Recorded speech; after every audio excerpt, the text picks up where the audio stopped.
Muy buenos días y bienvenidos a Un Mejor Plan, Simposio sobre el futuro fiscal de Puerto Rico, herramientas, principios y prácticas presupuestarias estatales de la Junta de Supervisión y Administración Financiera para Puerto Rico. Welcome to the Financial Oversight and Management Board for Puerto Rico Symposium, A Better Plan, Symposium on Puerto Rico's Fiscal Future, Budget Tools, Principles, and State Practices. Please welcome to the stage Robert F. Mojica, Jr., the Executive Director of the Financial Oversight and Management Board for Puerto Rico. Demos la bienvenida a Robert Mojica, Jr., el Director Ejecutivo de la Junta de Supervisión y Administración Financiera para Puerto Rico.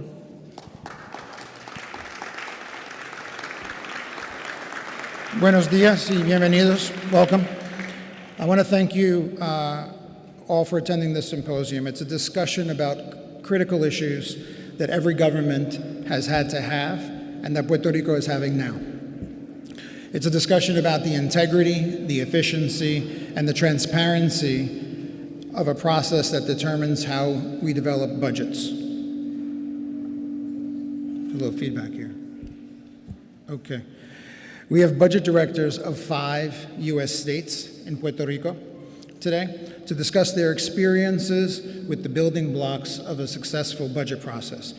These are people who focus every day on the fundamentals, how to forecast budgets honestly, how to build reserves against uncertainty, how to plan for capital investments strategically, and make reforms stick across administrations. Puerto Rico is focusing on these same priorities now, including something more basic, establishing a statutory budget framework that most governments take for granted. The symposium brings together people who have done it, who practice it, and they're going to share what works. On behalf of the Financial Oversight and Management Board for Puerto Rico, it is a pleasure to welcome all of you here in the audience and for those joining us on the live stream. For a Better Plan, a symposium for Puerto Rico's fiscal future. I want to thank the 5 budget directors from Illinois, Ohio, North Dakota, New Mexico, and Utah for joining us today. On Tax Day, a critical day for every budget director. Some of you have just completed the process of formulating your state's next budget, so it's great to have you all here. Thank you. And a very big special thank you to NASBO, the National Association of State Budget Officers, and particularly Shelby Kearns, whose partnership has been instrumental in making this symposium possible.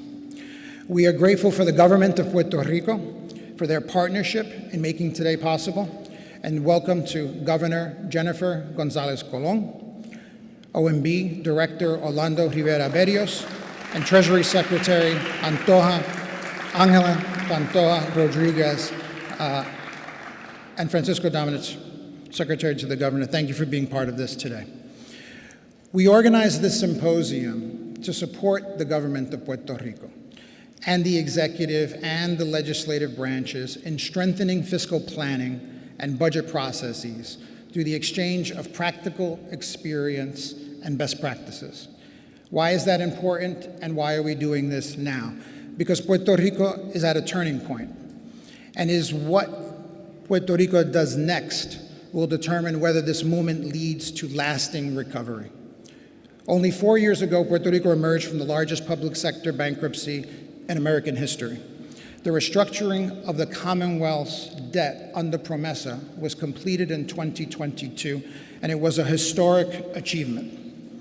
It reduced the debt burden by 50%. It eliminated the threat of bondholder litigation that had paralyzed the government's operation for years, and it created a fiscal space for Puerto Rico to begin rebuilding its finances and form a sustainable foundation. But debt restructuring is not fiscal recovery. It is the precondition for fiscal recovery. Puerto Rico was spending nearly 30% of every tax dollar on debt service, a burden that was unaffordable and unsustainable. The work of PROMESA is not finished when the debt is restructured. It is finished when Puerto Rico has demonstrated 4 consecutive balanced budgets under modified accrual and has regained access to the credit markets at reasonable rates. That is the statutory standard Puerto Rico has not met it yet, but there is progress. The outside world, rating agencies, institutional investors, federal oversight bodies, businesses that want to invest in Puerto Rico, and the broader municipal market are all watching Puerto Rico carefully. And they are asking a specific question: has Puerto Rico changed, or has it restructured the debt only to return to the fiscal behaviors of previous administrations that caused the crisis in the first place? Chronic deficits, one-time fixes, over-optimistic revenue forecasts, deferred obligations, and spending decisions that were made without regard for the long-term structural consequences. The answer that Puerto Rico gives to that question through its actions and not just words will determine whether it regains access on sustainable terms or whether it misses the opportunity that the debt restructuring has made possible. I want to be clear. The work is already underway. We are working with the governor and her administration on a number of these reforms right now. And we have begun conversations with the legislature about the need for a permanent statutory framework, because lasting reform requires that the branches work together. The partnership between the Oversight Board, the governor, and the legislature is what will make these reforms stick. Not just for this administration, but for every administration that follows. So the dialogue that we are having today, the best practices that we will be discussing today, the solutions that we will explore today, these are important elements of advancing more sustainable and effective budgeting practices as part of Puerto Rico's ongoing fiscal transformation. Now let's get to work, and thank you very much.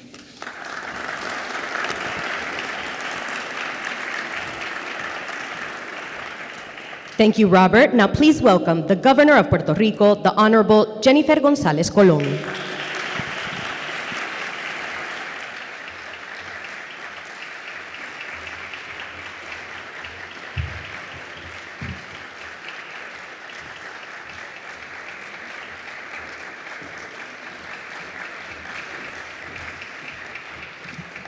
Good morning, everyone. I want to say thank you and welcome to Puerto Rico. And I want to thank the Oversight Board, Executive Director Robert Mojica, and the National Association of State Budget Officers for literally having us and partnering in making this symposium a reality. I really appreciate that. I don't recall this has happened before. So I want to say thank you, because that means a game changer in the discussion on what Puerto Rico is doing and what we can do, copying and modeling new best practices. I also want to thank and welcome our distinguished guests from NASBO who have joined us today, and your willingness to share your experience, lessons, and opportunities is exactly what the government of Puerto Rico wants as a collaboration. As you know, Puerto Rico emerged from the largest public sector bankruptcy in American history in 2022. And we are already doing budget-wise changes, and this is the reason we are here to talk about. But I want to say as well, thank you to John Nixon, a member of the Oversight Board, that actually talked to me about this symposium many, many months ago. Thank you for making this a reality. I also want to thank people coming from New Mexico, Utah, Illinois, Ohio, and North Dakota for making this a reality as well. Your experience and best practices are going to be really studied here and see what we can copy from those lessons. So we really appreciate you traveling in a good weather to Puerto Rico to make this happen. The Foundation for Fiscal Discipline, I think it's important to discuss. 10 years ago, talking about fiscal stability in Puerto Rico sounded like a very distant goal. Today is a reality we are building with fiscal discipline and focus. We have been working in a collaborative way with the Oversight Board, achieving the first certified balanced budget since the enactment of PROMESA in 2016. So it's been long years of the Oversight Board here on the island, but actually last year was the first certified balance. And our expectation is to continue to work with the Oversight Board to make this year the second balanced budget being certified by the board. And this happened because of the real fiscal discipline. And because from day one, my administration has been committed to doing things in a fiscally responsive manner. I also want to speak about the tangible examples of fiscal discipline about what we did in the just 15 months we've been in office. We have achieved an historic reduction of over $900 million in government contract spending, setting a new standard of efficiency and transparency in our local government administration. It's not that we just got 100, 200, 300, almost $1 billion in 1 year. That is a measurable reality that we did, and we will continue to revise all those services and contracts from the government. Those significant savings are the result of a fiscal discipline never seen before, driven by the Executive Order 2025-008 and the OMB Circular Letter 006-2025, which gave us the tools and visibility to centrally oversee public spending.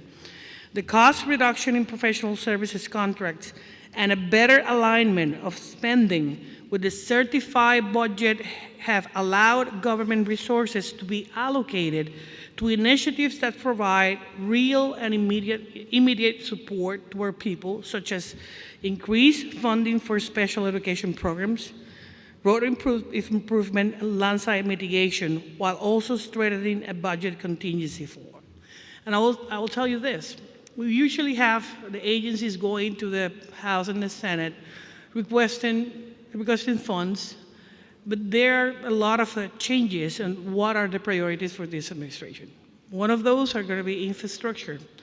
So we're going to be seeing a lot of changes in that area. Working with the elderly people in the Department of Education, those are priorities, as well as healthcare. So first, we issued Executive Order 2025-011, creating an interagency budget development committee, integrating the agencies responsible for revenue projections, macroeconomic analysis, and fiscal planning. Before that process was very fragmented, with each agency working on its own.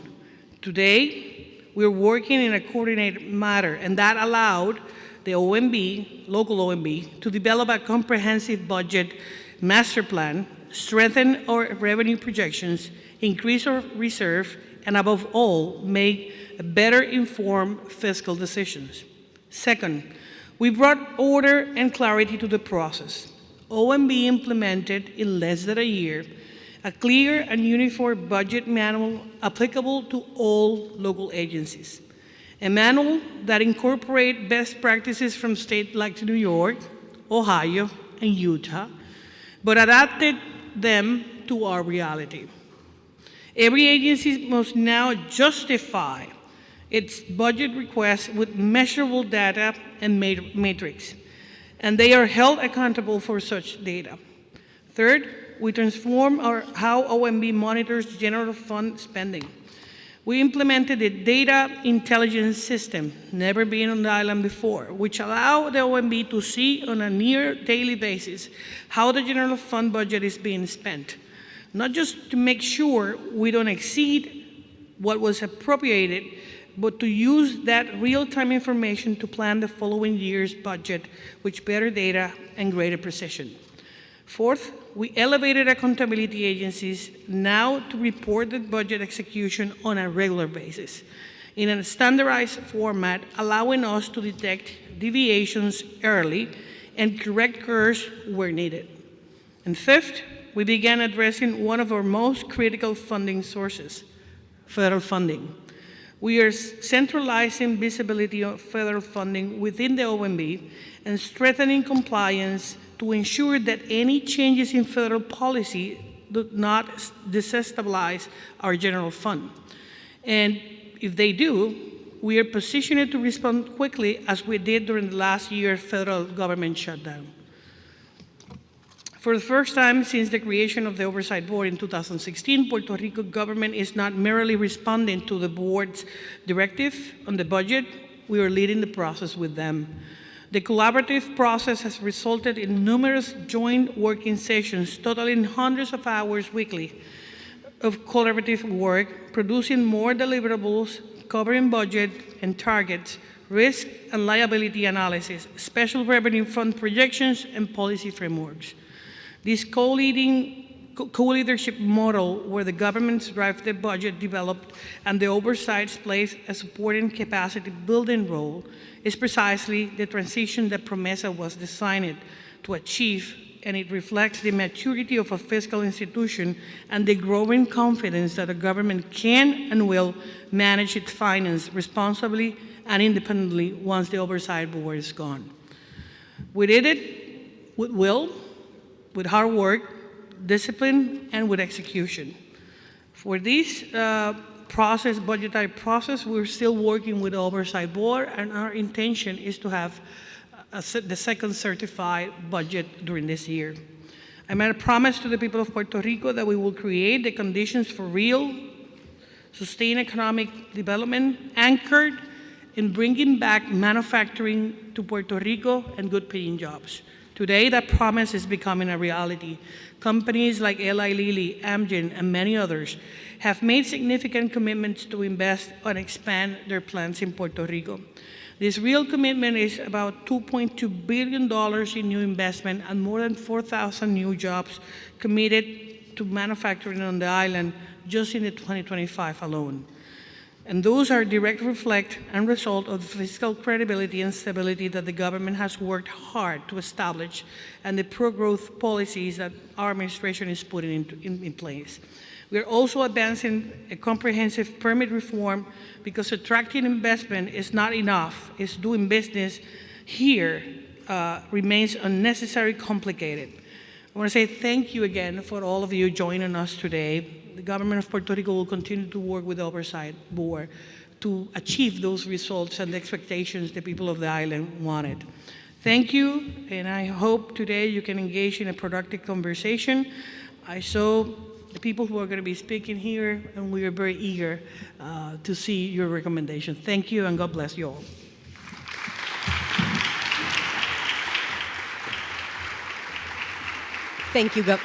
Thank you, Governor. Now, please welcome to the stage Orlando Rivera Berrios, Director of the Office of Management and Budget.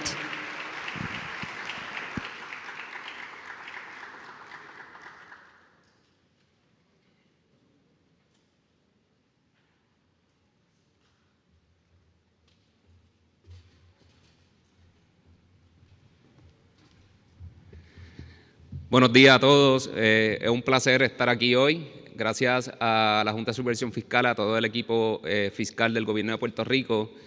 Como mencionó la gobernadora, la Oficina de Gerencia y Presupuesto ha implementado grandes cambios en la planificación, ejecución y el monitoreo del gasto público, implementando a través de un manual presupuestario unas mejores prácticas.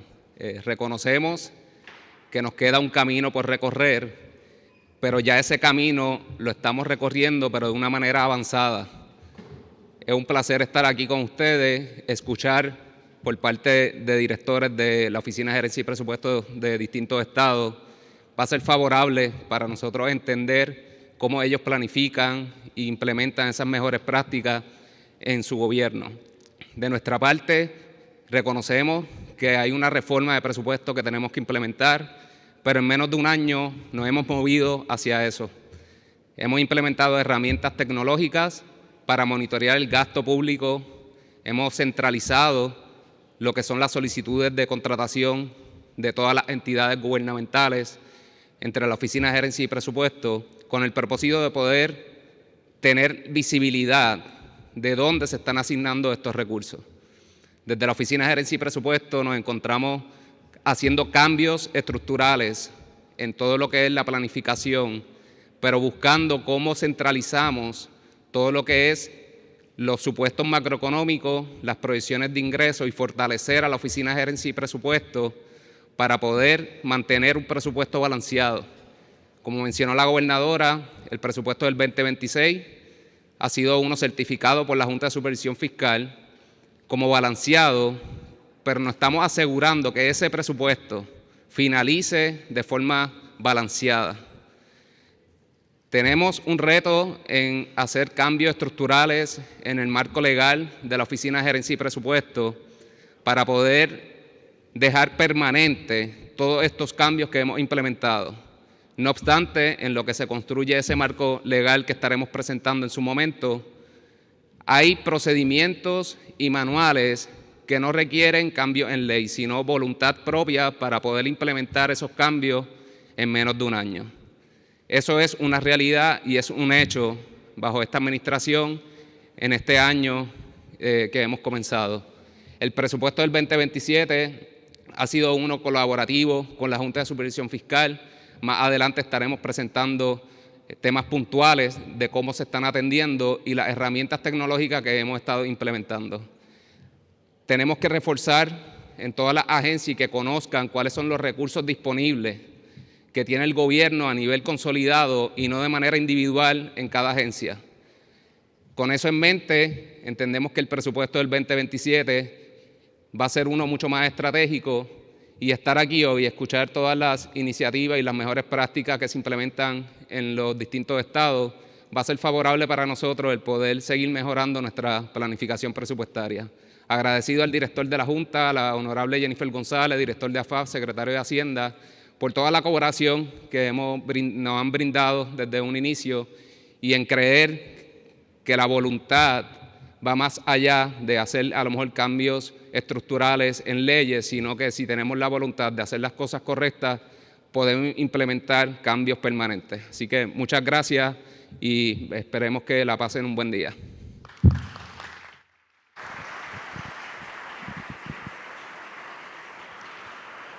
Thank you. We now welcome to the stage the Honorable Ángel Pantoja Rodríguez, Secretary of the Treasury.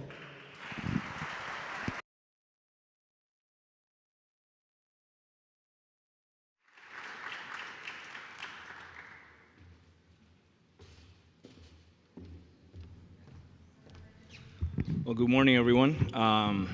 It's a great pleasure to be here.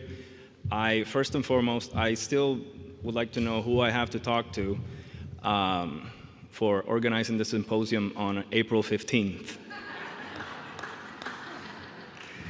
No, all joking aside, it's a pleasure for me to be here, and this is a continuation basically on the symposium that we had a couple of weeks ago, the Economic Symposium, which also adds to this continued collaboration and effort to transform not only the budgetary process in the government of Puerto Rico, but also how the finances and the fiscal agenda of the government of Puerto Rico is addressed and how we can continue to improve.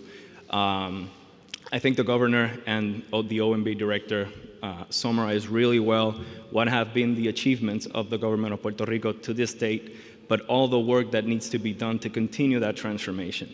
And all that is left for me to say is that you have the full commitment of the Department of the Treasury and myself to continue that collaboration and continue that transformation under the leadership of the governor, Jennifer González Colón. So I just want to say thank you for the invitation. I look forward to the recommendations that you may have on how we can continue that transformation going. And please, for the next symposium, maybe not do it on tax day.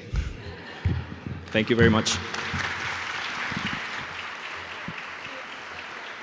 Thank you. Now please welcome John Nixon, board member of the Financial Oversight and Management Board for Puerto Rico.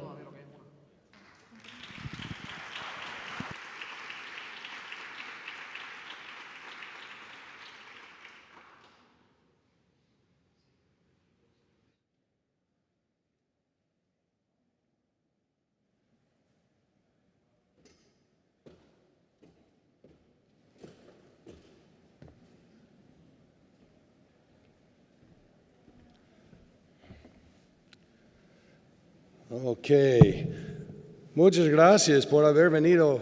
Estoy muy agradecido de estar aquí hoy.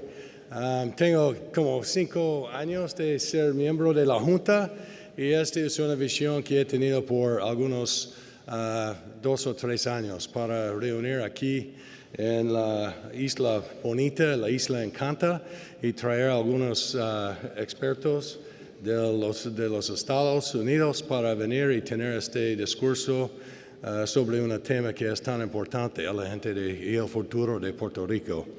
Pero este es el extento de mi español, entonces voy a cambiar a inglés. It really is a pleasure to be here, and I'm so grateful that you would all come today and support this effort. We're excited to have heard from Governor Gonzalez Colon. We appreciate Secretary Domenech being here, Director Rivera, Secretary Pantoja, and we're just really thrilled to have members of the Oversight Board here, our distinguished guests and budget experts from the mainland who I've worked with, and I'm just really excited to have this discussion today. I want to begin my remarks with some personal context because my perspective on this work is shaped by experience, not theory. Okay, I've had the opportunity to serve as a budget director, and I'll talk a little bit about that. Before joining the board several years ago, I was a budget director of the state of Utah, which is a state that had been consistently recognized as one of the best managed states in the country. During that tenure, my tenure there, I had the opportunity of serving as the president of the distinguished NASBO Association, the National Association of State Budget Officers. We have the current president, Alexis Sturm, from Illinois here with us today as well. And during that time, I was recruited to join by Governor Rick Snyder to join his reinvention team in the state of Michigan. Now, moving from Utah to Michigan was like polar opposites. Okay, Michigan as a state was at the bottom of the list. I mean, almost dead last in every economic metric that you could have. The city of bankruptcy of Detroit was facing major financial distress. Ultimately, we took them into bankruptcy, but it was really two opposite ends of the spectrum. The challenges that we were facing in Michigan were real and they were urgent. So when they reached out to see if I'd be willing to move my sweet wife and 6 young kids, yes, seis hijos, to Michigan, I packed up my bags to join that effort. And this is why I share that story. In just 3 years, with the right attitude, the right dedication, the right partnerships with our legislative partners, we were able to propose and pass 4 structurally balanced budgets. We totally reformed the state budget process. We implemented multi-year budgeting to guide decision-making beyond a single fiscal year cycle. And we enacted major tax reform, which is what we need to do in Puerto Rico as well, to align revenues with long-term economic growth. I will be the first to tell you, as you all know, your tax system here is totally messed up and needs some serious work. In any event, in Michigan, we proved that even in a state facing deep, long-standing fiscal challenges, real reform is possible. It's not easy, but it's absolutely possible. And one more important point about the work we did in Michigan. I left the state 12 years ago, even though it seems like it was yesterday. And the platform we built hasn't eroded. It's only strengthened. And over the last decade, the state, even though it switched party controls, has experienced credit rating upgrades and only strengthened financially, which has really led to the opportunity to make strategic investments in education, in infrastructure, in those things that government needs to be there to fund. We had to get the house in order, we had to hit the reset button, and we built the ship all over again. And it's been a very strong state, and Governor Whitmer is very excited about that at this point.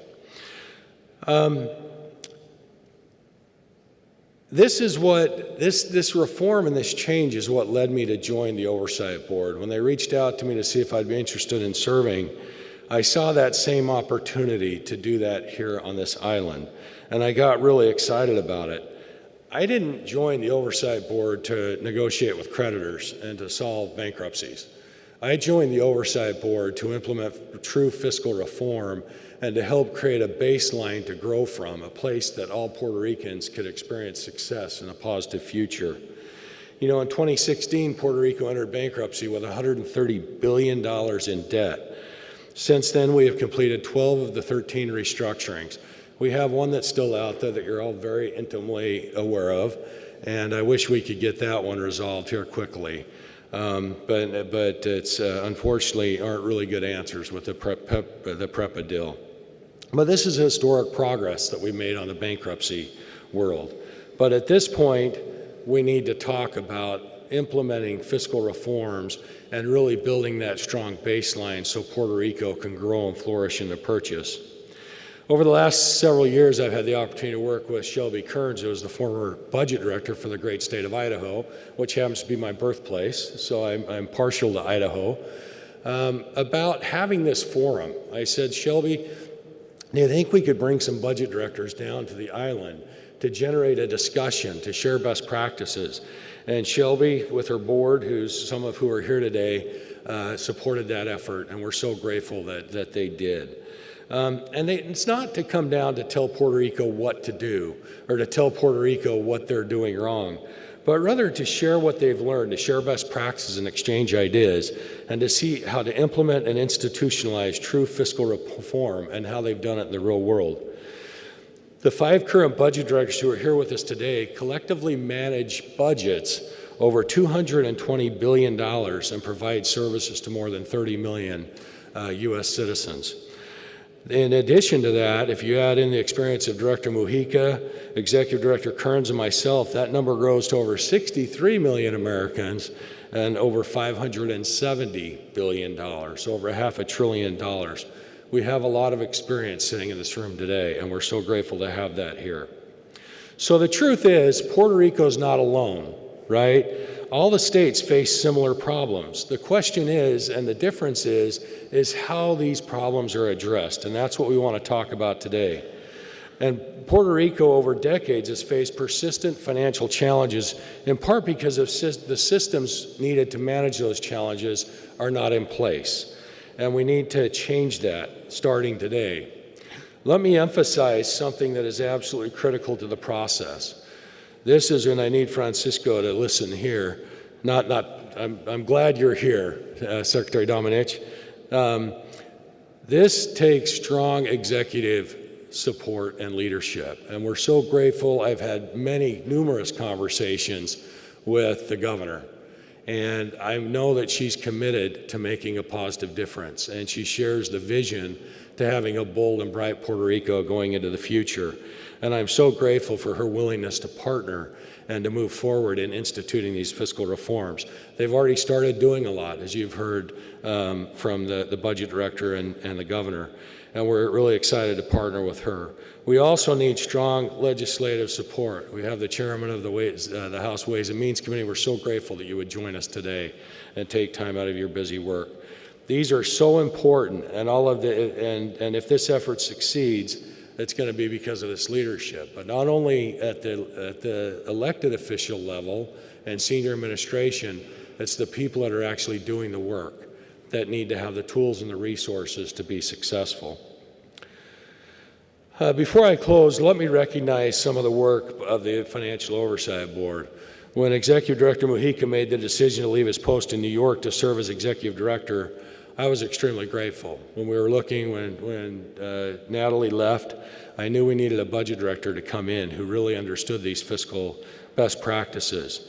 And I'm really happy and proud of the team we've built, our FOMB team here on the island. We have some of the brightest minds in public finance working on these issues every day, and their experience and commitment has been critical to the progress we've made. But just as important as building this team is ensuring that this knowledge is transferred. We must make sure the Commonwealth, OJP, Hacienda, AFAF, and other institutions have the tools, systems, and expertise to take on all the key responsibilities that the board performs, because that transition is the goal. And I want to be clear, I'm confident in the government team. Our job is to make sure they have the tools needed to succeed. This effort's going to take all of us, government leaders, the legislature, agency teams, the business community, nonprofits, and stakeholders across Puerto Rico, many of you who are here today. This is about embedding these reforms into the DNA of Puerto Rico, making them part of the culture, part of how decisions are made, and part of how government operates every single day. If we do that, we will truly institutionalize these practices. We won't just solve today's challenges. We will create a foundation that benefits future generations to come. And institutionalizing these reforms, Puerto Rico will be in a position to meet the requirements of PROMESA by consistently achieving balanced budgets and regaining access to the credit markets. Which brings me to one of the most important points I can make today. I am fully aware that there are very specific requirements in law that dictate when the board's work is done. But the true measure of success will be whether we are able to implement these structural reforms and create a long-term path for Puerto Rico, one that ensures it never returns to financial insolvency again. That is the goal. Let me close with this. I see a bright future for Puerto Rico, a vibrant, growing economy, a tide that lifts all boats, a place where people have real opportunities to succeed, where children receive a high-quality education and choose to stay here to build careers, raise family, and invest in the communities they call home. A Puerto Rico where the next generation doesn't feel like they have to leave to find opportunity, but instead chooses to stay because of it. This is the future we are working toward, and based on what I've seen in Michigan, Utah, and other states, I know it can be done. Thank you so much for your leadership, your partnership, and your commitment to the future of Puerto Rico. I look forward to the discussion today. Thank you. Thank you, John. Now please welcome Juan Carlos Blanco, Fiscal Transformation Director at the Financial Oversight and Management Board for Puerto Rico and former Budget Director for Puerto Rico.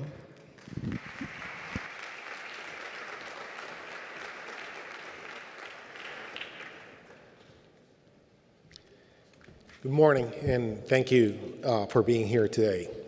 We're gathered to talk about something that is foundational to Puerto Rico's future, building a responsible, modern, and disciplined budget system that can support long-term prosperity. This is not just a technical discussion for accountants and analysts. Budgets may look like spreadsheets and jargon, but really, they are strategic blueprints that shape every aspect of our daily lives. They determine what we value, what we invest in, and the Puerto Rico that we're building together. Today is about ensuring the work we do now doesn't unravel later. It's about guaranteeing Puerto Rico's future post-PROMESA is stronger than the past. But why is fiscal transformation an imperative? Our fiscal crisis did not happen spontaneously. It resulted from years of inadequate processes and decisions that pushed costs into the future instead of addressing them responsibly. Despite many warnings, eventually we hit a hard wall, a wall made up of $130 billion in unpayable debt.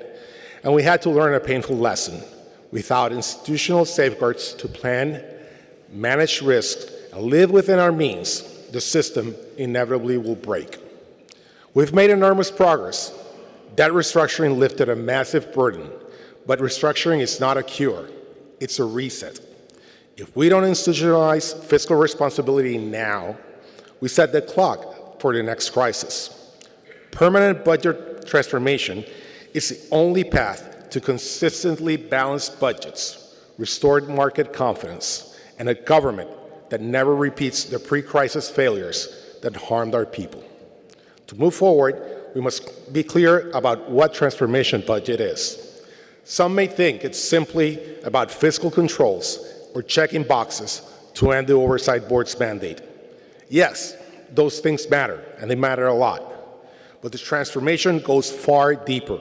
It is a fundamental cultural shift. It means moving from survival mode to sustainability mode.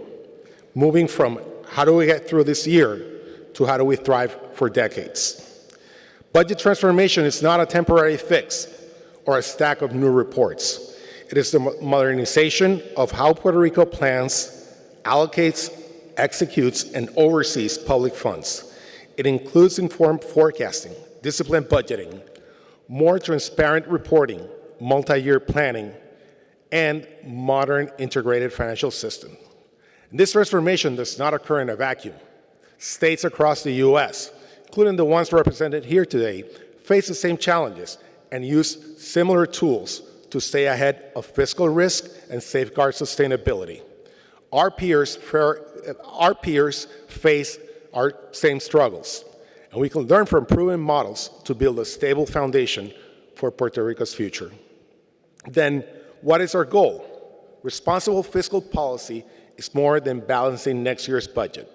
It means understanding whether the commitments we make today are sustainable over time. If not, we risk reversing services, investments, and reforms that we care about, especially in moments when temporary surpluses or federal aid create tempting illusions of abundance. The budget cannot simply answer, what do we have today? It must answer, can we afford this 5 years from now, or 10 years from now? Building this system takes time, discipline, and commitment. It means creating capacity, adopting systems, reviewing processes, and continuously evaluating performances. And because budgets are not static documents, sustainable systems require the ability to assess outcomes, audit programs, and incorporate lessons learned. This creates a culture of accountability and adaptability, both essential in an ever-changing world. But even as the world changes, the foundations of fiscal responsibility remain constant. In the end, math will always rule. Therefore, we must lay the building blocks of a sustainable post-promesa system, one designed to last. Realistic revenue forecasting is one of those building blocks. Forecasts will never be perfect, but informed realism is far more valuable than wishful thinking. We must also maintain disciplined spending growth, aligned with long-term economic trends like population changes and inflation. Structural deficits arise when spending outruns the economy. And Puerto Rico's economy, like any other economy, has boundaries. Our government must understand the local economy and respect the impact of revenue-generating activities. Another core principle, avoiding short-term fixes that create long-term imbalance. One-time solutions like asset sales or fund transfers or even issuing debt may plug a hole for a year, but create bigger gaps later, and we know really well about that. Recurring revenues must align with recurring expenditures. That is the only way to prevent today's choices from becoming tomorrow's crisis. We must also commit to measuring what matters. Budgets should not just ask, how much are we spending? They should ask, what are we achieving? When funding is tied to outcomes, efficiency and innovation grow, and policymakers can make better decisions rooted in evidence, not tradition or politics. Infrastructure planning is another essential piece. Roads, bridges, schools, and water systems require long-term thinking, rigorous project evaluation, and dedicated funding. Strong capital plan supports economic growth and improves quality of life. These investments are not luxuries. They're part of the backbone of any healthy budget system. And then there are rainy day funds. Economic downturns are inevitable. The question is whether we're prepared. Setting aside funds in good times preserves essential services when times are not, without drastic cuts or tax increases. Strong rules and clear targets are key to making these reserves reliable. All these building blocks must be embedded in our legal framework. Strong financial policies are not technicalities. They are the foundations of good governance. Because policies outlive administrations, they ensure continuity. They prevent us from reinventing solutions every time we face a familiar challenge. This is how our budget process becomes a long-term strategic tool. Puerto Rico now stands at a pivotal moment. Fiscal stability is stronger than it has been in decades.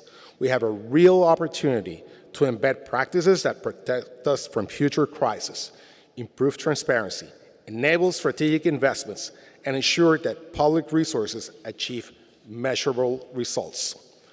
Oversight from the Fiscal Oversight and Management Board is not meant to be permanent, and it is not a substitute for reform.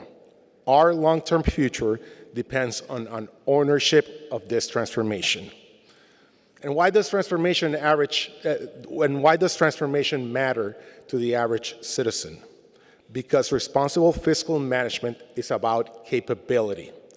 With it, we reclaim our power to make meaningful investments. We can look at a new project and know for certain that we can afford it 5 years from now. We can look at a tax cut and ensure that it will not force us to slash services later. This transformation gives our elected leaders good news. It shows exactly when we can afford to build that new road or expand a health program without threatening our future. The transfer of tools, practices, transparency requirements, and performance frameworks from the board to the government is underway, but maturity requires cultural change, accountability, and capacity building. This is how we ensure the fiscal stability we have fought so hard to regain is never lost again. Let me close by stating that budget transformation is not meant to be easy. It takes discipline and collaboration. It requires changing long-standing habits and expectations. But we know we can do this.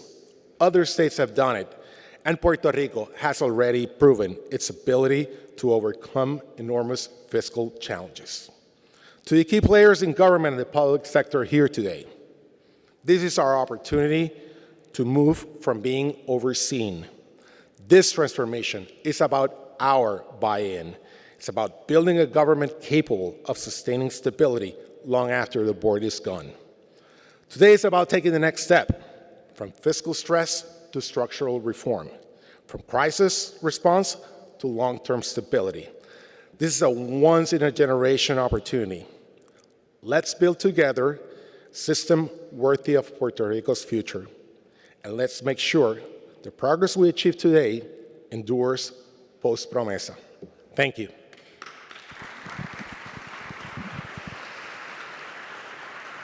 Thank you, Juan Carlos. We will now begin our panels and talks. Our first 3 lightning talks are moderated by Shelby Kearns, Executive Director of the National Association of State Budget Officers. Please welcome Shelby, and our first speaker, Alexis Sturham, Director of the Illinois Governor's Office of Management and Budget. They will be discussing capital budgets and financial plans.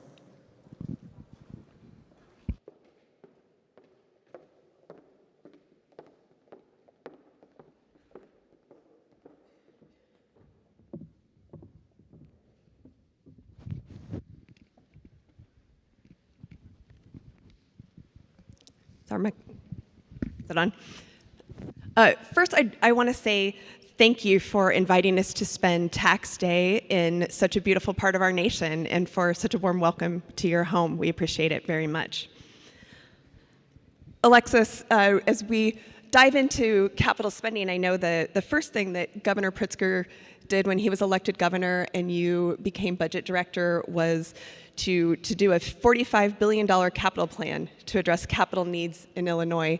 What was that like as a new budget director, and what was the single most important rule that you found that your state follows to ensure that that capital spending stays affordable over the long term? Great, thank you. Good morning. Yes, in 2019, when Governor Pritzker came into office, it had been about 10 years since we'd passed a significant capital plan, and so that was one of his top priorities when he came into office. We pulled together what we called Rebuild Illinois, really focused on improving our deteriorating infrastructure, a lot of investment in roads, bridges, transit, but really he recognized the importance of a multi-year capital plan to the economic development and the future health of Illinois. One of the most important things that I think that we did is we made sure that it was affordable within the context of our budget.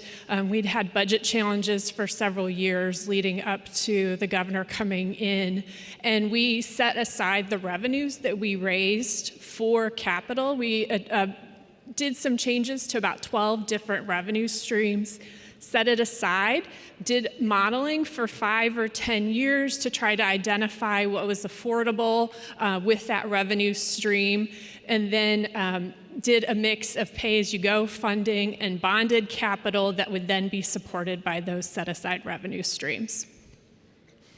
And how do you integrate that capital plan with the operating budget to avoid future structural imbalances? Sure. One of the things that we have in our statute is that our debt service is limited to 7% of our appropriations from our general fund and our highway funds. And so when we do the modeling on the debt issuance, we do make sure that we're staying within that 7% test. That really helps. We set aside the revenues, and really that is the primary repayment for the debt service, and then there is a backup from the general fund. And so using that to make sure that it's affordable really helps. We also issue our debt all as level principal 25-year bonds, so we have a very rapid amortization schedule. So this is kind of a tough one. What governance mechanism prevents politically driven projects from bypassing the prioritization criteria? Sure. Budgets are complicated, and there's a lot of people who have priorities for where those capital dollars are going to go. One thing that we do have in place at Illinois is that all bonded projects and most capital projects have to go through review by the governor's office before the project can move forward. So the agency reviews the project, the governor's budget office reviews the project, and then the governor does as well before that appropriation can be unlocked and used for a project. So that's a really key control for the executive branch. Additionally, we do follow the transportation asset management that's required by the federal government, which uses data analytics to prioritize projects for transportation for both roads, bridges, and transit, so we use that. We also publish quite a bit of documents about our capital projects to make sure that there's transparency about the capital projects the state's funding. We do an annual capital book from the budget office that illustrates kind of our 5 years of looking ahead on capital, and then our transportation agency actually publishes a multi-year plan every year that shows all of the new projects that they're going to start moving forward across the state, both in roads and bridges over the next 5 years. And with all of that information that you have, what data or metrics do rating agencies look for first when they're evaluating your capital plan? Sure. Rating agencies, when we've had conversations with them on our capital plan, they're looking at affordability, the debt impact, particularly on the bonded side. They're looking for the legal frameworks to support the repayment of the debt. They are looking at returns on investment. What is this capital project going to do for the long-term economic health of the state? So for us, our priority is maintaining our interstates. We're one of the biggest interstate states. We have a lot of highway miles, so making sure that those are there to support economic development, and that also that we're looking ahead to the future. How are we going to pay back the bonds? What are our plans if the projects end up costing more? There's been a lot of inflation in capital projects in the last decade, so what is the state's plan to cover those shortfalls? All of those are important conversations. Thank you for this great conversation.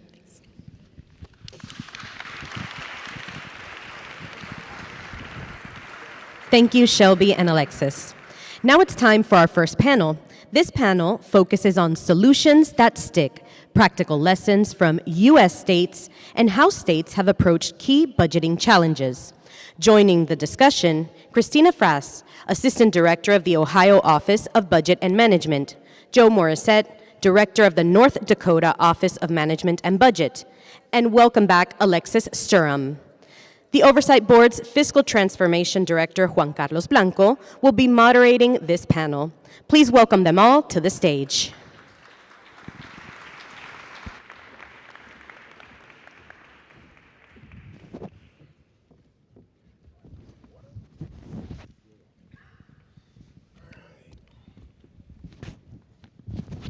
All right. First of all, thank you. Thank you for being here, and thank you for making yourselves available to have this discussion here on the island. I know that budget directors truly enjoy talking about budgets and sharing your experience. So hopefully this will be not only beneficial for us, but also a good experience for you guys. So I'm going to start with one question for all of you, right? And precisely the purpose of this panel is to talk about solutions that stick. And Puerto Rico is a fairly young jurisdiction. We have, compared to your states and other places, not a very long history, and we're going through some of those growing pains, right? And now we're being forced to take a look and figure out how we're going to move forward and how we're going to create a system that sticks. So from your experience, and Alexis, I'm going to start with you. What is the foundation of a budget system that sticks? Sure. So as I mentioned, Illinois had some pretty significant budget challenges, starting with the recession in 2001, where we never fully addressed some of the lingering challenges that came out of that recession. And obviously, like everyone in here, we faced significant challenges during the Great Recession in 2009, 2010, and then had some other challenges in 2010 and in the 2010s. And so when the governor came in 2019, really trying to address Illinois' fiscal position and really taking steps to improve our bond rating, we were just one notch above junk status, which is unusual for a state. And how do we go through and really kind of rebuild the fiscal frameworks in Illinois? Really the most important thing was stakeholder buy-in, so both support from the governor, the executive branch, the legislative branch, but also the business community, the think tanks in Illinois who were active in the business community, but also all committed to investing in Illinois and really making sure that economic development came back to Illinois. Having support from a strong executive branch and really a strong budget office makes a big difference, because for the budget process to work well, you have to trust the numbers, the revenue forecasting, the expenditure modeling, and so having confidence in a budget office makes a lot of difference. Joe, your experience in North Dakota. Well, thanks, Juan. I think just recognizing that it's hard to be disciplined. I mean, it's hard in our personal lives. It's no different in state government. It's not like, typically money is not squandered or spent foolishly. There's just a lot of really good ways to spend each dollar, and the challenge is not overspending that dollar and going into debt or deficit spending. And so in North Dakota, we've got a very conservative history. We've had a volatile revenue cycle always. Our economy is tied primarily to energy and agriculture, fluctuates wildly with commodity prices. And so our legislative branch, a long time ago, wanted to protect that,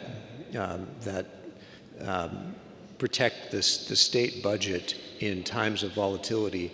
And so they put up guardrails that are hard to change. They proposed constitutional changes that were then voted on by the people of North Dakota to make them, I shouldn't say permanent, but semi-permanent, because it would take another vote of the people to change them. And those guardrails really limit our ability to issue bonds for anything but major capital projects. It limits the amount of bonds that we're able to issue based on a percentage of our sales tax revenue. Our sales tax revenues are our major general fund revenue source, and so they tied those two together. And they also forced us to save. They said that for every dollar that we generate from oil taxes, which in some budget periods is more than all of our other revenues combined, but also volatile and also a depleting resource that we can't count on forever. They said for every dollar that we collect there, we should save 30 cents. And they put that in the Constitution, which makes it hard to access. It could be accessed in times of an emergency, but it would take a supermajority vote of the legislature. So they put in guardrails. So I guess that's my point, is that it's hard to be disciplined, ensure that that discipline continues. And so those guardrails were put in place in a way that made them difficult to change. And hold that thought, because I want to go back to dealing with volatility and the connection to multi-year planning. But before we get there, Christina, I as a parent of a student of the Ohio State University, before you start, I think I'm legally obligated to say OH. I know. All right. So please share your experience. So Ohio has a statutory framework for our operating budget. We operate on a biennial budget, 2 years, which is really helpful in kind of more the long-term planning. The statute lays out not only the time frame that agencies are required to submit their budgets, but also the time frame when the governor has to introduce their budget and when it needs to be approved by the General Assembly. But I'll say that the thing that makes it more successful is operating within the framework of the law and collaboration and transparency. The most successful and the most buy-in that we get with budgets is when within the executive agencies, between the Treasury, the Department of Taxation, the Office of Budget and Management, we work on the revenues together, the revenue projections, and very transparently, very openly share those revenue projections with our legislative counterparts in the Legislative Budget Office. They do their own revenue projections, and it doesn't benefit either of us to be very far apart. We share our economic models. This is the model that we selected. These are the variables that we used, and the assumptions that went into our revenue projections. And it really helps us stay on the same page from the beginning. So even if there are policy differences between the executive and legislative branches, there's a common understanding of the available resources and the path forward. And similarly on the budget side, when it comes to collaborating with the cabinet agencies, making sure that the requests are in line with the priorities of the governor is really important. So there are not promises made that then the governor has to say that we can't afford. So really the collaboration and transparency is very important to sound budgeting. Thank you for that. I want to go back, Joe, to your point. I think we can all relate about the impact of the volatility of energy prices here on the island. We know we feel it every day. In your case, it has a direct impact on how you plan and how you manage your budget, the resources that you have available. How does multi-year planning factor into dealing with that volatility, and how important is having that long-term vision when you do actually make decisions about how to use your resources? Yeah, that's a great question. That multi-year plan is so important to kind of keep your eye on the ball long-term, beyond even the current administration or beyond the current legislative leadership, to say that there is a long-term plan that we're striving for. We've had some history in North Dakota of trying to always have a conservative and reasonable revenue forecast in collaboration with the legislature. But because of volatility, there's times when that proves to be, when we far exceed that forecast, and our collections are much greater. If you look at the volatility in oil prices just in the last 6 weeks, they've doubled. And so there's things like that that are just unpredictable. And so we've had surpluses at times that are not, that we should not count as reoccurring, right? That they are a one-time surplus because we exceeded a forecast and we maybe started a budget with a lot of money in the checkbook. And that has at times led to some lack of discipline and some overspending, and using some of that balance for ongoing spending. We're going through a little bit of a correction now, because prior to the last 6 weeks we had fairly low oil prices, and we were looking ahead to what that might mean. And we're trying to do a little bit of a reset in government and say that we need to trim back that level of ongoing spending to be more in line with our ongoing revenues. We haven't deficit spent, but we've had surpluses that were used to supplement our revenues. And we might not get there in this next biennium, depending on what oil prices do, but our long-term strategy is to trim spending back, keep it flat over the next several, we have a biennial budget, so over the next 3 bienniums, and ensure that our ongoing revenues and spending are balanced by 2032. That's the long-term strategy that we laid out. And so it's important when we make changes in the current biennium or in the upcoming biennium that even though we might have some one-time monies there that could be used to focus on what the long-term goal is of bringing those things in line. Long-term planning helps you keep that discipline that is so necessary. Alexis, I want to go back to you because you have been very open and shared some of the situations, the problems that Illinois has faced, like any other state. And you've also referenced that you have a strong legal framework, and you've heard part of our discussion here is one of the things that we want to do here in Puerto Rico is strengthen our legal framework. Can you share with us a specific example on when Illinois has had to make tough decisions, which are part of what budget directors do every day, and you relied on that legal framework to be able to make those decisions? Sure. One of the strongest tools that we have to ensure a balanced budget is the constitutional provision for the governor's veto power on the appropriation bills. In Illinois, the appropriation bill runs as a standalone piece of legislation separate from any substantive changes, and the governor can either veto the full bill, he can eliminate a line from the budget bill, or he can just reduce a line, so he can reduce it from $1 million to $500,000. And so he can use that tool to bring the budget back into balance. The current governor has not used that often, but we have used that quite a bit over Illinois' history.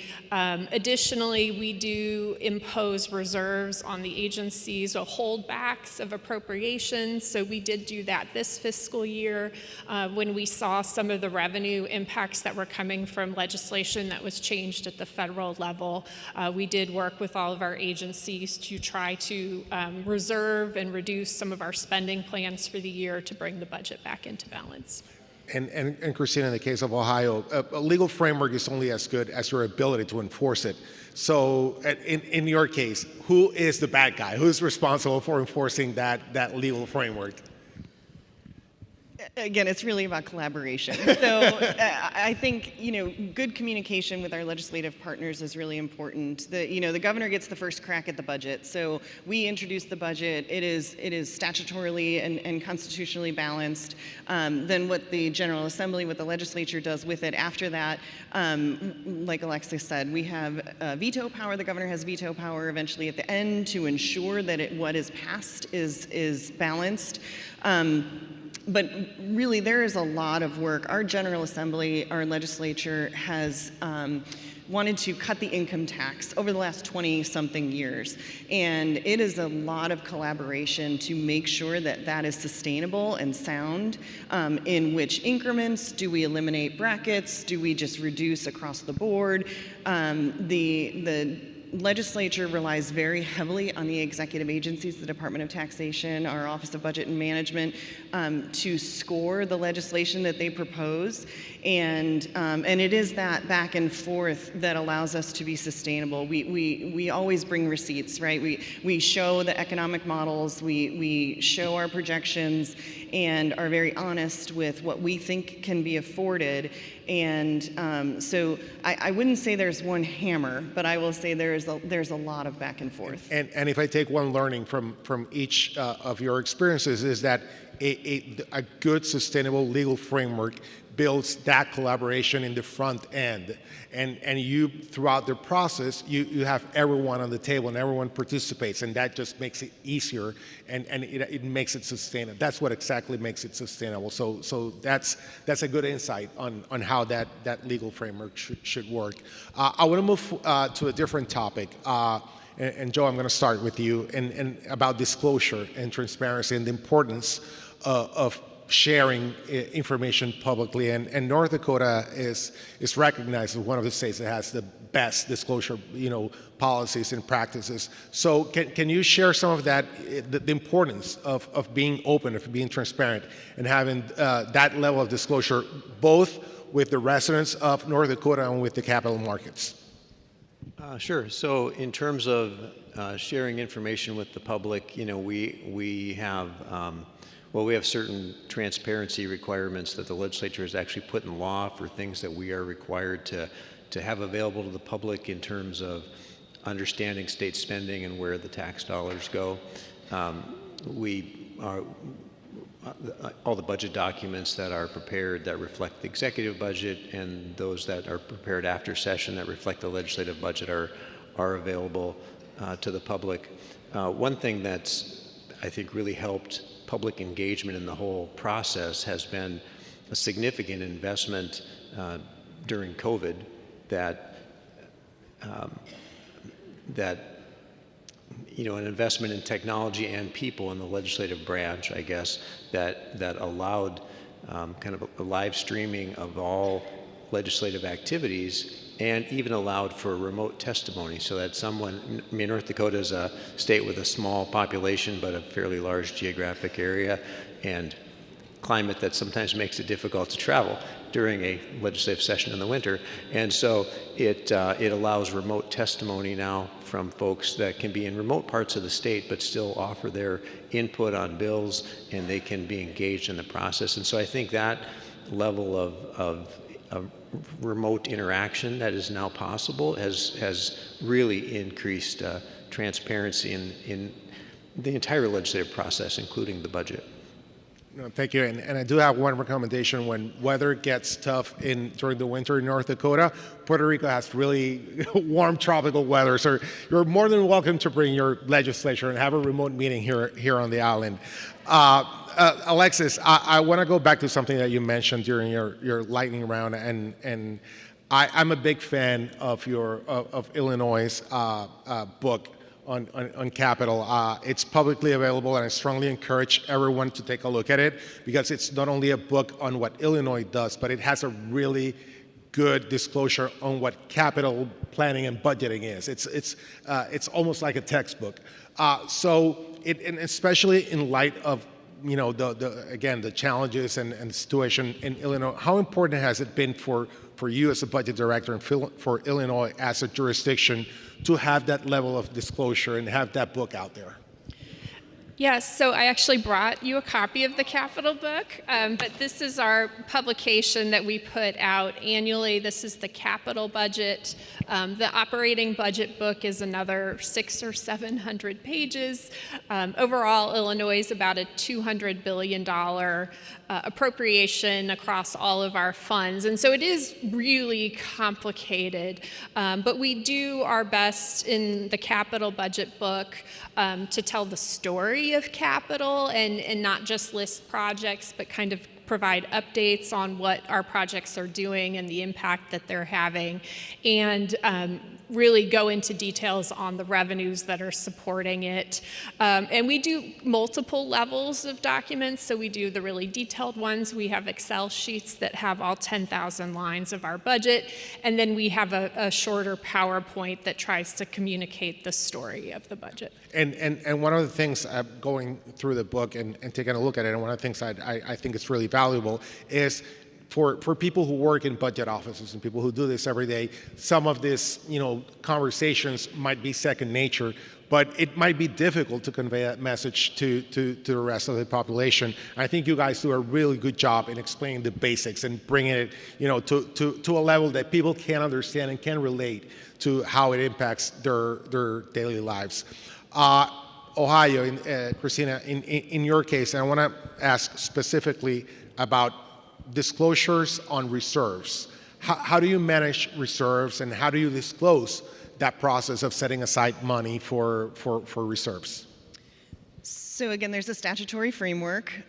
We have a rainy day fund, and the General Assembly sets the maximum limit that can go to the rainy day fund. It is actually in statute that if we have excess budget surplus at the end of the fiscal year. There's a waterfall of some goes to the rainy day fund and what happens to it.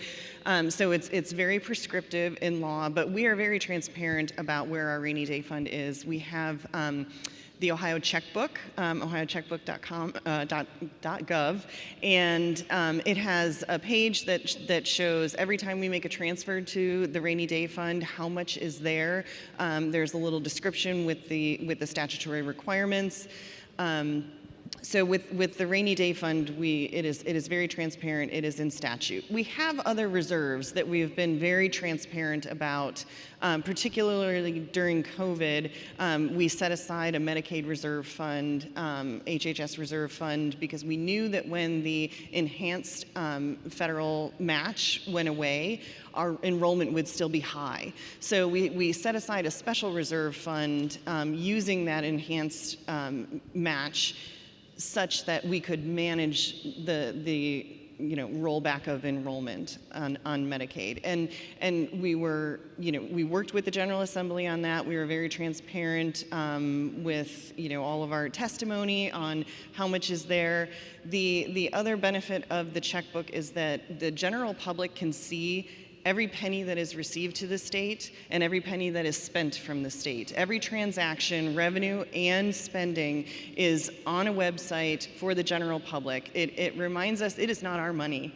It is not our money, it's the general public's money, and they deserve to be able to see where it's going, what's coming in, and where it's going. Oh, that's great, and that level of transparency, that level of disclosure is what we want to achieve and we want to have, just to make sure that the people's money, that people know where their money is. So that I think that examples like yours are very important for us to have and I'll make a pitch that it's really easy to put together once you have an ERP, right? Once you have the system and all the information is there, the data is there, it is very easy to create the website. It's all about the building blocks, get the basics, and then everything flows from that.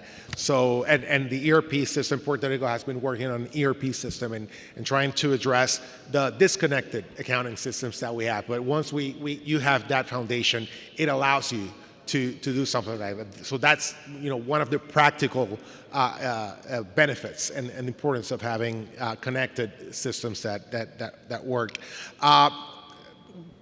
We've been talking about building for the future and building a sustainable future for Puerto Rico, but we do have a reality, and we have to comply with PROMESA and comply with the requirements of PROMESA to end the board's mandate. So tying that to reserves and to the rating agencies, one of the requirements under PROMESA is that Puerto Rico regains access to capital markets at reasonable rates.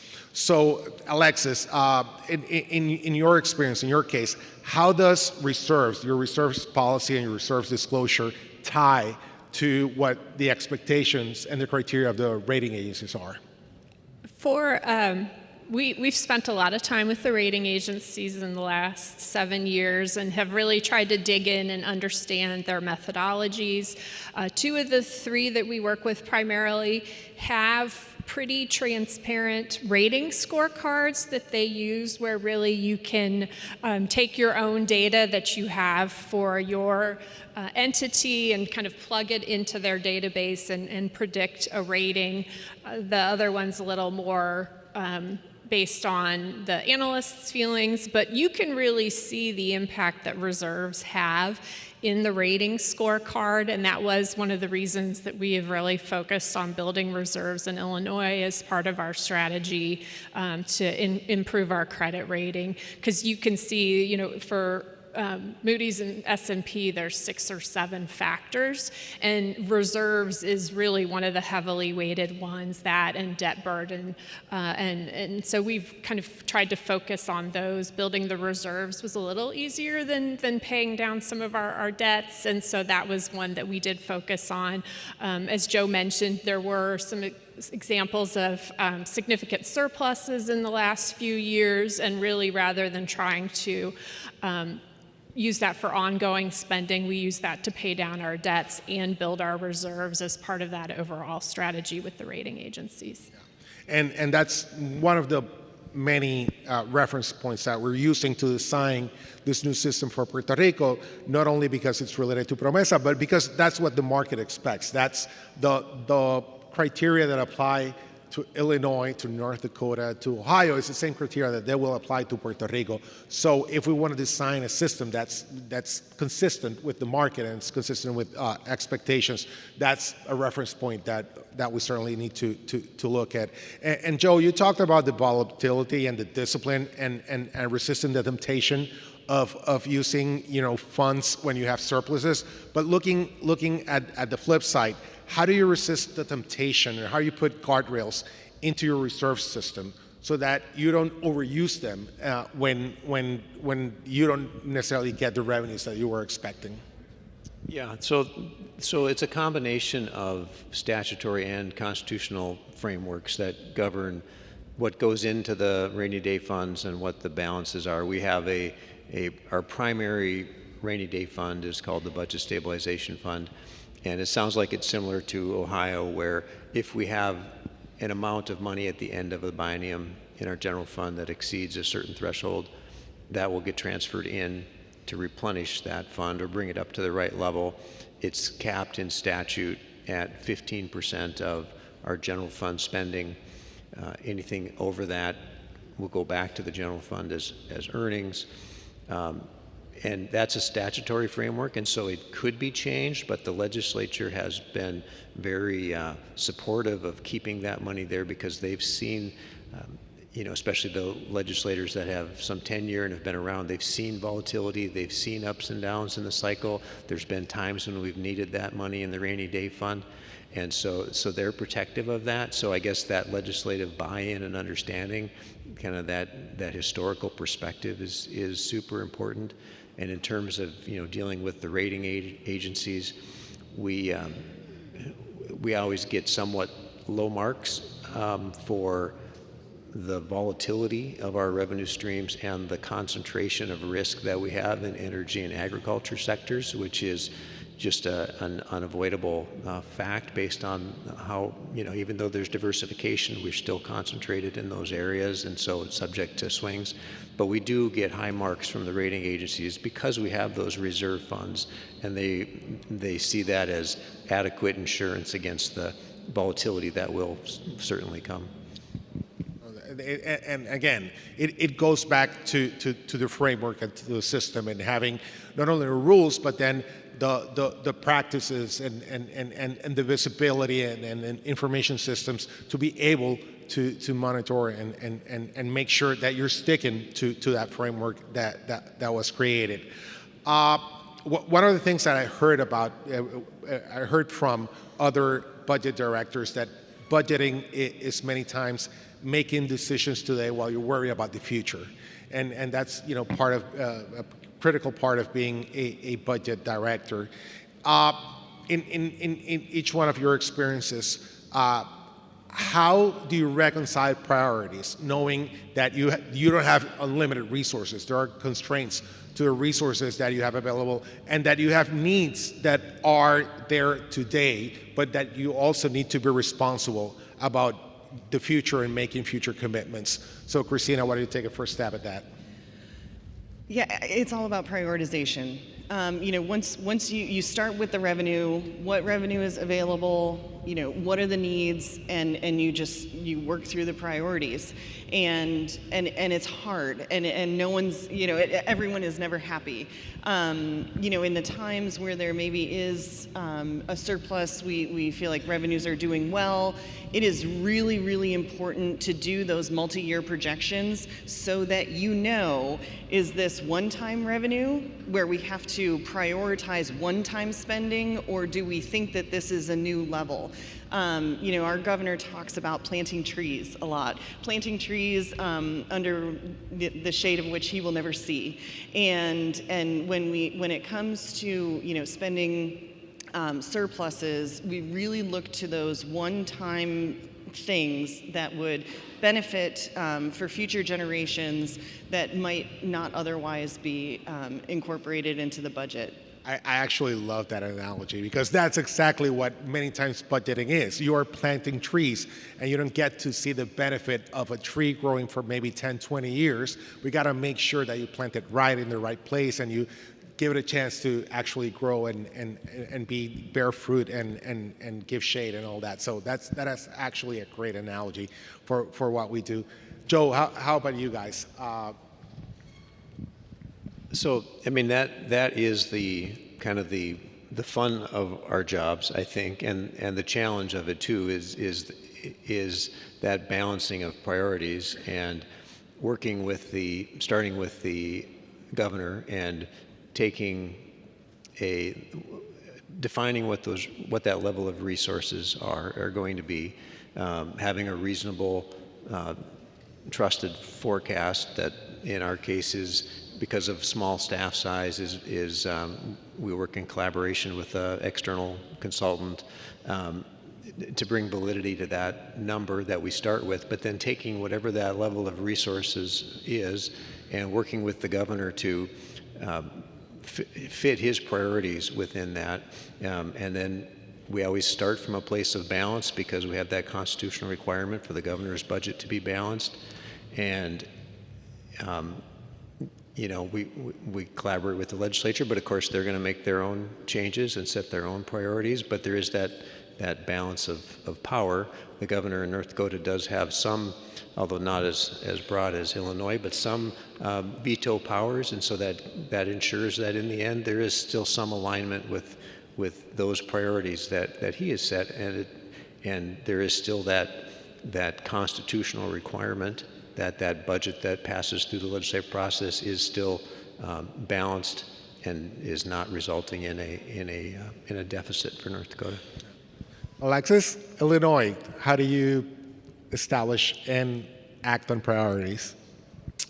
So Illinois is a little different than a lot of other governmental units. We have about 700 different accounts in our state treasury, so we have money in a lot of different places.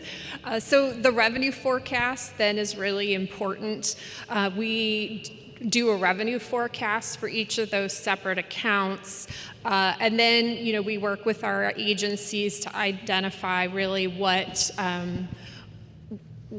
do they need to maintain what they've been doing so far, what goals have we accomplished, what are things that need to keep going forward, and then we kind of try to match that back to the revenue forecast. So the revenue forecast is really a key part.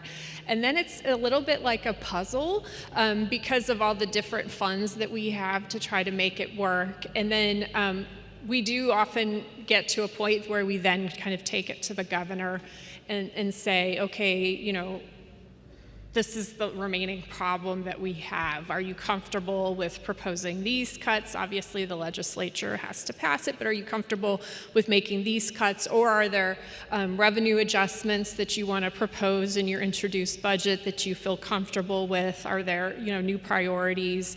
But it really is kind of a giant puzzle for us. So.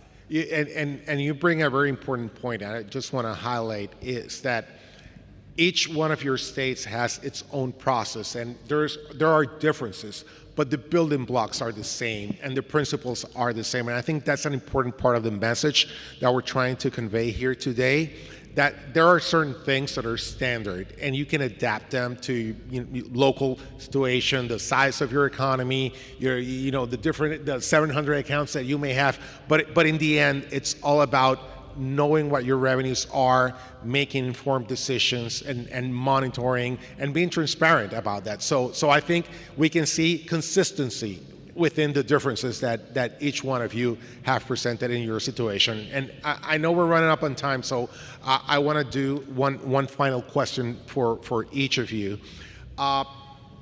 We know that things will not always go well, and there were times that you need to be aware of what's happening. So in your experience and your recommendation for us here in Puerto Rico, we can create a new system, all the guardrails and everything, but what are the early warning signs that we should monitor so that we make sure we don't fall back into structural imbalance? And Alexis, why don't you start on that?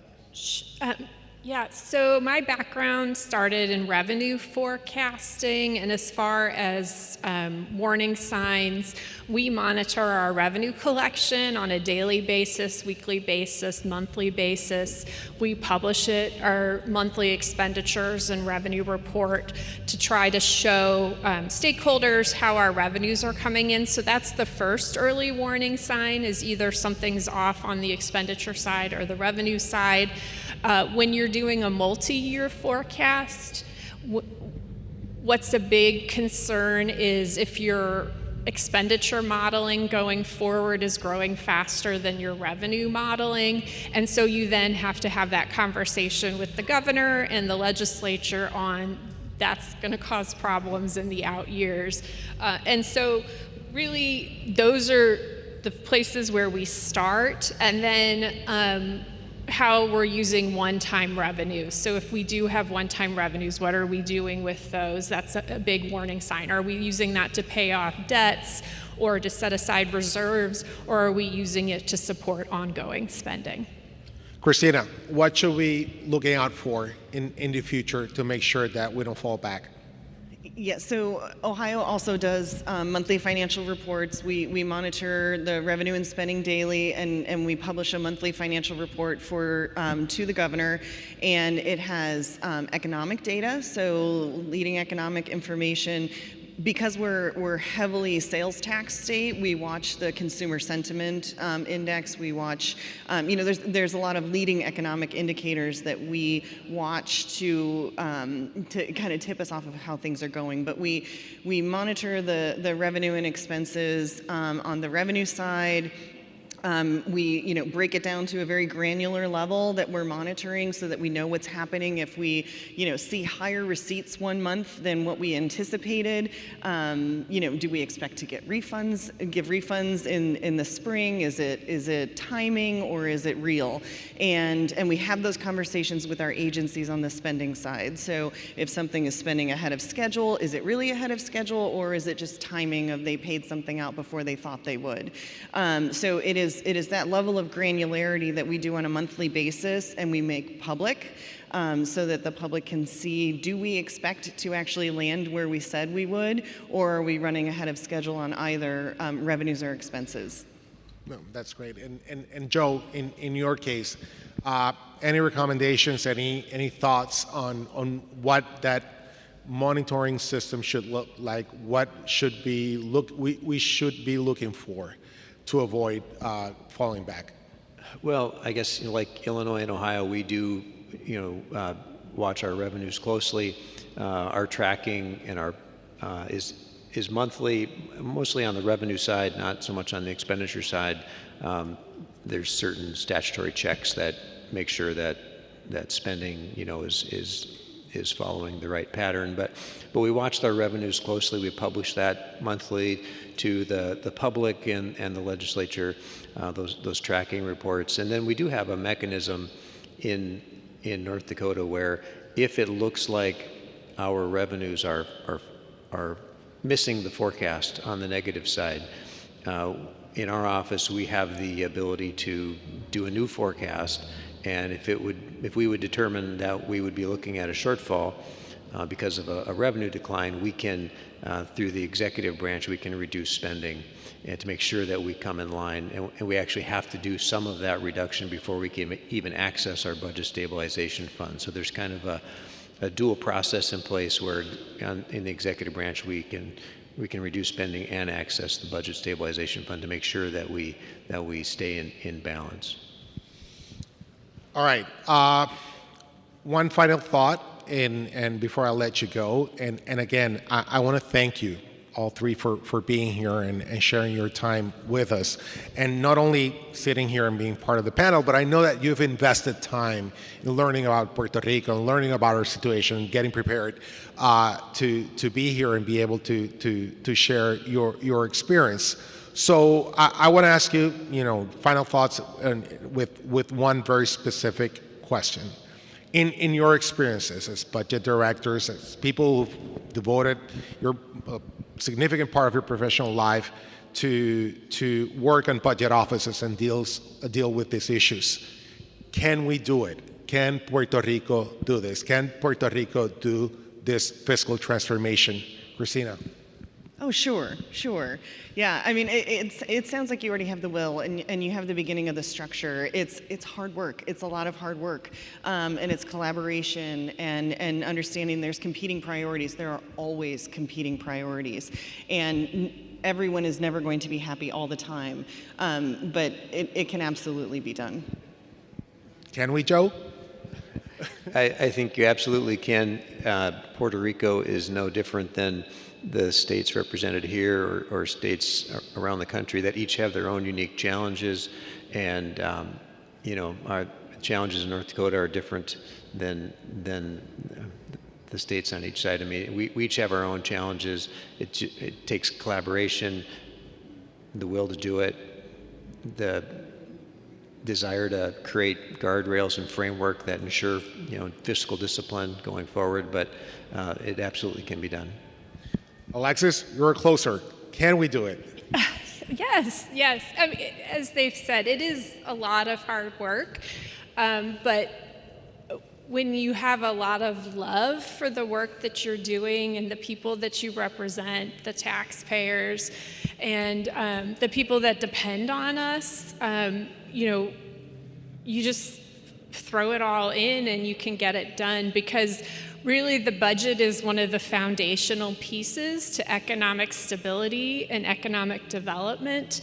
That's the conversation I know we've had with a lot of business owners in Illinois, and really just average taxpayers in Illinois, is stability of the budget gives everybody a lot more pride in their state, and then that pays itself, grows the trees. But I know there's a lot of love here for Puerto Rico, and I think that that's the first key, is that you love your territory, your Commonwealth, and are willing to put in the time to get there, and you can do it. There is a lot of love for Puerto Rico, and there's a lot of commitment from the board and from the administration to get it done, and we will get it done. So I want to thank you. Thank you so much for your time again. Thank you for being here. Looking forward to continuing this conversation with you, because we will do it with your help, and we want you back here in Puerto Rico. Thank you. Thank you. Thank you, Juan Carlos, and thanks to the panelists for sharing their insights and experiences. Although this concludes our first panel, the conversation doesn't end here. You can scan the QR code on the big screen to submit questions for the Q&A session that will take place later during this program. If you need assistance, the Oversight Board team is happy to help.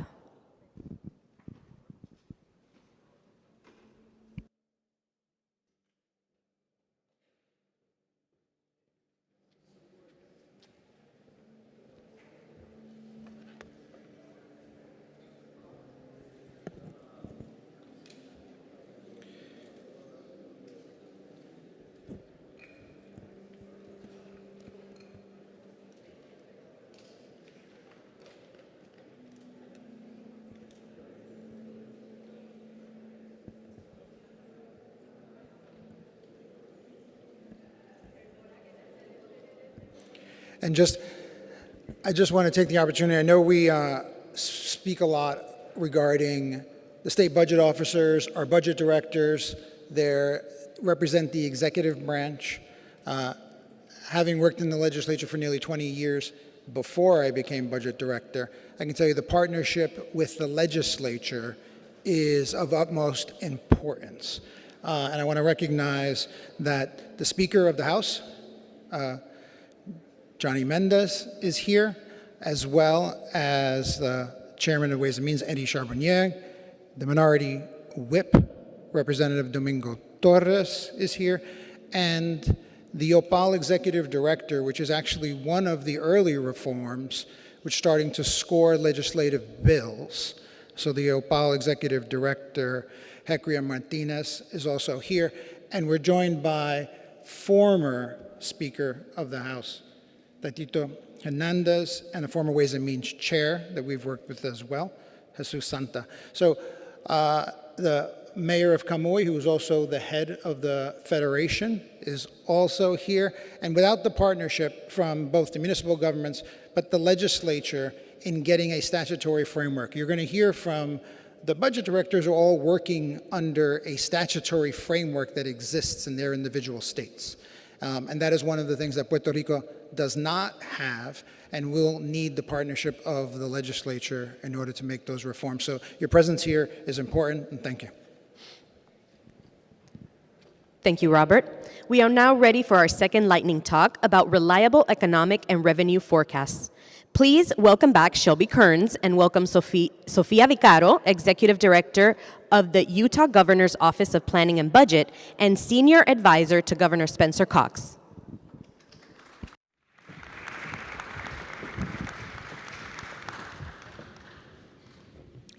Sophia, Utah's long been regarded as a leader in revenue forecasting, in stress testing, and other models for states. So excited to have this conversation with you about economic and revenue forecasts. I want to follow up on something that Joe mentioned about updating forecasts. Your state updates their forecasts multiple times a year. What triggers a revision to your revenue forecast? Yeah, thank you, Shelby. And first, before I answer that, I just want to acknowledge everyone for being here and really grateful to be part of what you have going on, and want to compliment all the work that's been done so far. What you're trying to set going forward is going to be really, really important, and love that the legislative branch is here as well, because that will require a collaborative effort with everybody.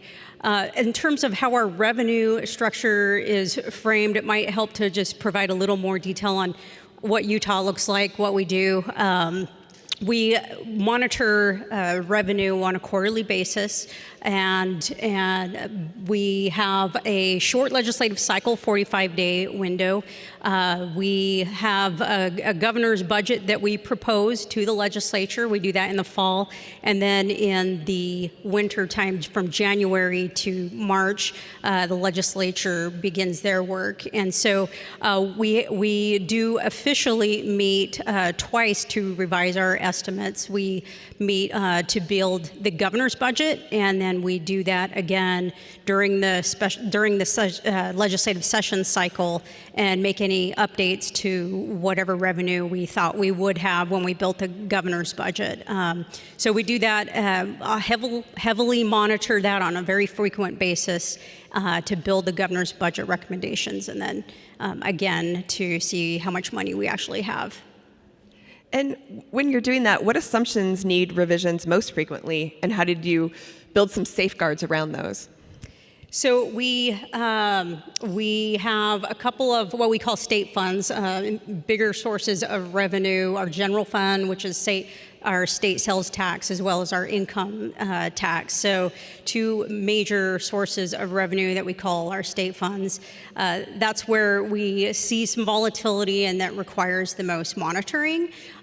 So that's where we end up revising and really putting safeguards around that. So we do that a lot on the budgeting side. So we have our revenue, and we do a lot of risk exercises as well. But there's probably three activities I would say that are really important to safeguard that revenue. One is stress testing. We do heavy stress testing on our revenue. We stress test for volatility and try to project into the future to see how volatile a revenue source is going to be. And we have a 3-year cycle. We do that collaboratively with the legislative branch. Really important that we're on the same page on that. And then also we look at our expenditures on the major expense side. So public education, what's going on there. Public education's our biggest, more than half of our state funds go to education.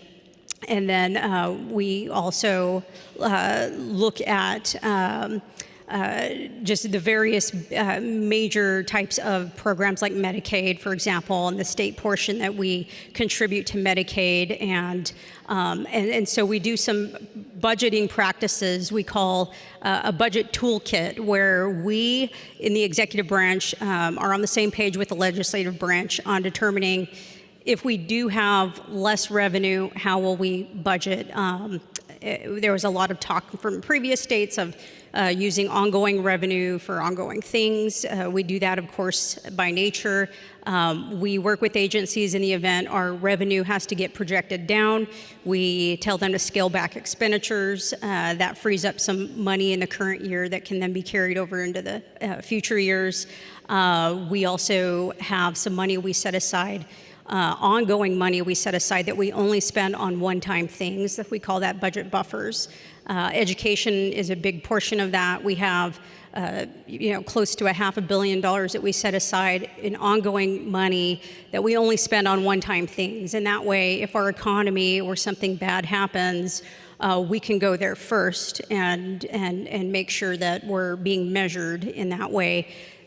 So we do have a lot of activity we do on the budget side of things, and stress testing with the legislative branch on the revenue side of things. And then one more example I'd like to share is just on the risk side. COVID, as you all know, all your economic indicators were not as reliable as they were previously. We had a lot of uncertainty on what we were monitoring on the revenue side and not sure what data we could rely on.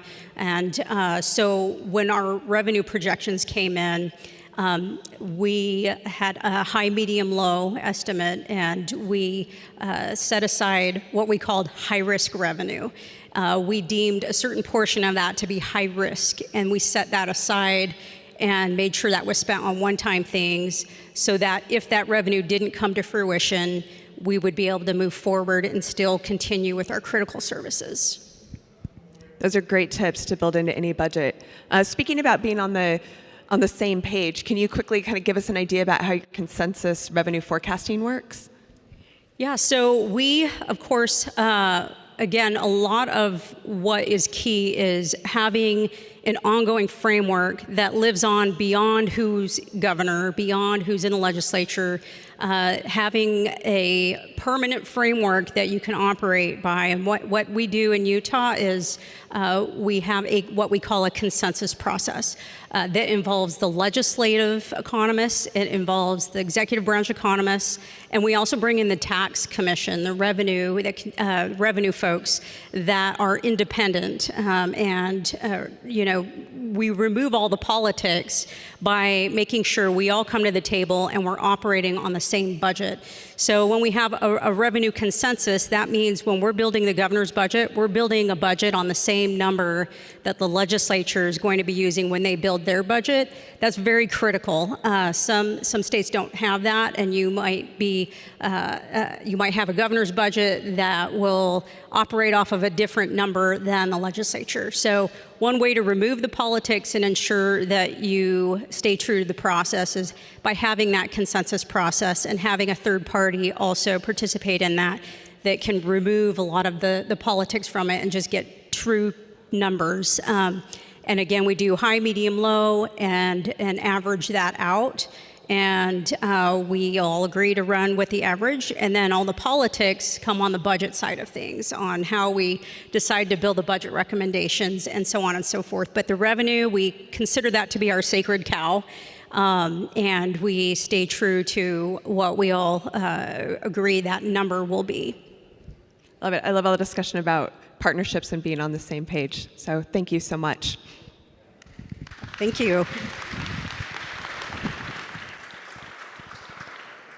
Thank you, Shelby and Sophia. And before we continue, if you've lost your cell phone in the ladies' restroom, please go by reception. It is there waiting for you. We now move to our second panel on budget transformation and best practices. Please welcome back on stage Cristina Fras. And also joining us is Sofia Di Caro and Andrew Miner, Director of the State Budget Division in New Mexico. This panel is moderated by John Nixon, board member of the Financial Oversight and Management Board for Puerto Rico. Please welcome everyone to the stage.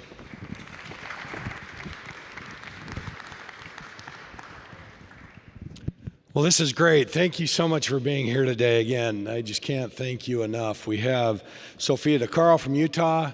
We have Christina Frost from Ohio, as you know, and Dr. Andrew Miner. So we're really excited to have you on stage with us today. First of all, I'd just like to start with kind of your impressions on why is this important?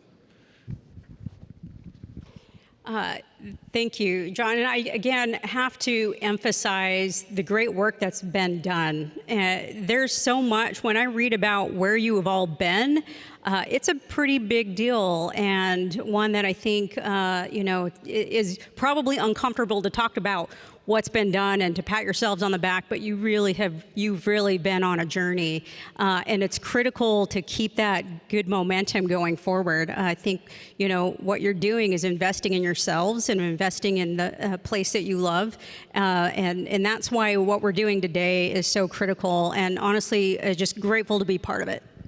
Thank you, Sylvia. Christina? I think it's wonderful to see put it closer. I think it's wonderful to see some members of the business community here. I think it's really important, for economic growth, to have a sound, stable budget. It's the revenue projections and the budget produce stability when there's consensus, and that's really what business thrives on, is stability. So the economic momentum of Puerto Rico is really important to get the budget right. And as I said before, it's not our money, right? It's the public's money. So the citizens of Puerto Rico deserve a sound and stable budget. Dr. Miner? Good morning. Is this on? Oh, yeah, it is. Okay. Good morning, and thank you. I just want to echo my fellow budget directors' thoughts on just thank you for having us down here, and it's just a real honor to be down here, and hopefully I can provide, some sort of insights that help you all. I just think, getting the budget is so important, right? It's kind of like we always view it as kind of the one thing that the government has to do, and everything kind of flows from that, right? Like the budget is a foundational policy and moral document. I always go back to a quote from former President Biden, or he was vice president at the time, who said, don't tell me what you value, show me your budget, and I will tell you what you value, right? And so that just speaks to how important getting the budget right is, and so just the more we can do to help establish those policies and procedures and everything, I think we'll get everybody off on the right foot. So thanks. Thank you. Puerto Rico has defined many of the right reforms. This panel is about the execution, right? I mean, obviously we're at a critical point. There's been a lot of work done. I believe, as I've said for years in being affiliated with the board, that the bankruptcies are important, but this is the most important because it really is going to help determine the future of the island and the people of Puerto Rico. What separates successful information from reform efforts that stall? Christina, let's start with you on this one. Ooh, that's a good question. I think when reform efforts stall, it's not a willingness. I think communication breaks down. I think it's so important to continue communications because there will always be competing priorities and different thoughts about how to proceed. But if you can agree to a foundation, if you can agree to the structure and really get that structure right, then the nuances of the how don't tank it. It won't fail because of the how to get there. So I think the foundation of what you're trying to do, there seems to be such a willingness, and if you can iron out some of the details and get that firm structure, then it will succeed. Excellent. Thank you. Dr. Miner? Thanks. I think reform can sometimes be a little bit impeded or break down when all of the relevant actors aren't involved in possibly the way they should be. So it's just really important, if you're passing some, trying to pass some sort of legislation or anything that's going to reform the budget process or do anything else, you need to make sure you've got kind of everybody on board and everybody has buy-in to the process and everybody sees what sort of the causes and effects and costs and benefits are going to be. That includes legislators, it includes executive agencies, external stakeholders, interest groups, all that stuff. Just making sure that everybody is very, the process is very open and transparent and everybody has a chance to, provide input and see where they're going to be in the process, where should this reform go through, I think is just really important in actually implementing it and carrying it through. Excellent, thank you. Sophia? So government by nature is short term. If you think about the terms that lawmakers run, it's a 2-year cycle. If you think about senators, you think about gubernatorial seats, it's kind of short term. And to make lasting change, you've got to change culture. So it's very difficult and they contradict in a lot of cases because how do you, create that cultural lasting change to go beyond? It really comes down to process. I think making sure that you have strong processes in place. And a lot of that, if you can codify and put them into law, everyone's going to be operating off of the same rules of the game, regardless of who's in power at the time. I think that's really important, and that's one of the bigger reasons why, short-term efforts fail, because when everyone's gone, who's left to carry that work forward? It's really digging into what are your core values as a society and coming to the same page on your core values and putting that on paper so that everyone's operating off the same rules. Excellent. I'm going to pull on that thread a little bit because a little known secret about Sofia DeCaro is she's actually the Honorable Sofia DeCaro. She was actually a member of the Utah House of Representatives. She actually served in the legislative side. She's been a cabinet member of an agency, the Governor's Office of Economic Development, and now she's the state budget director. So let's pull on that a little bit, Sophia. We have the legislature here. We have members of the legislature.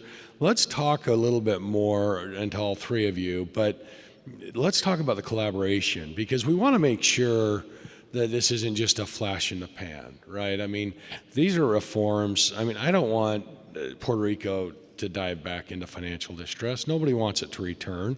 We want people to be able to live here, thrive here, have economic opportunity. Talk a little bit about that collaboration. Why is it important specifically to have these processes formalized in statute and to have, budget procedures? I know Director Rivera has been working on those.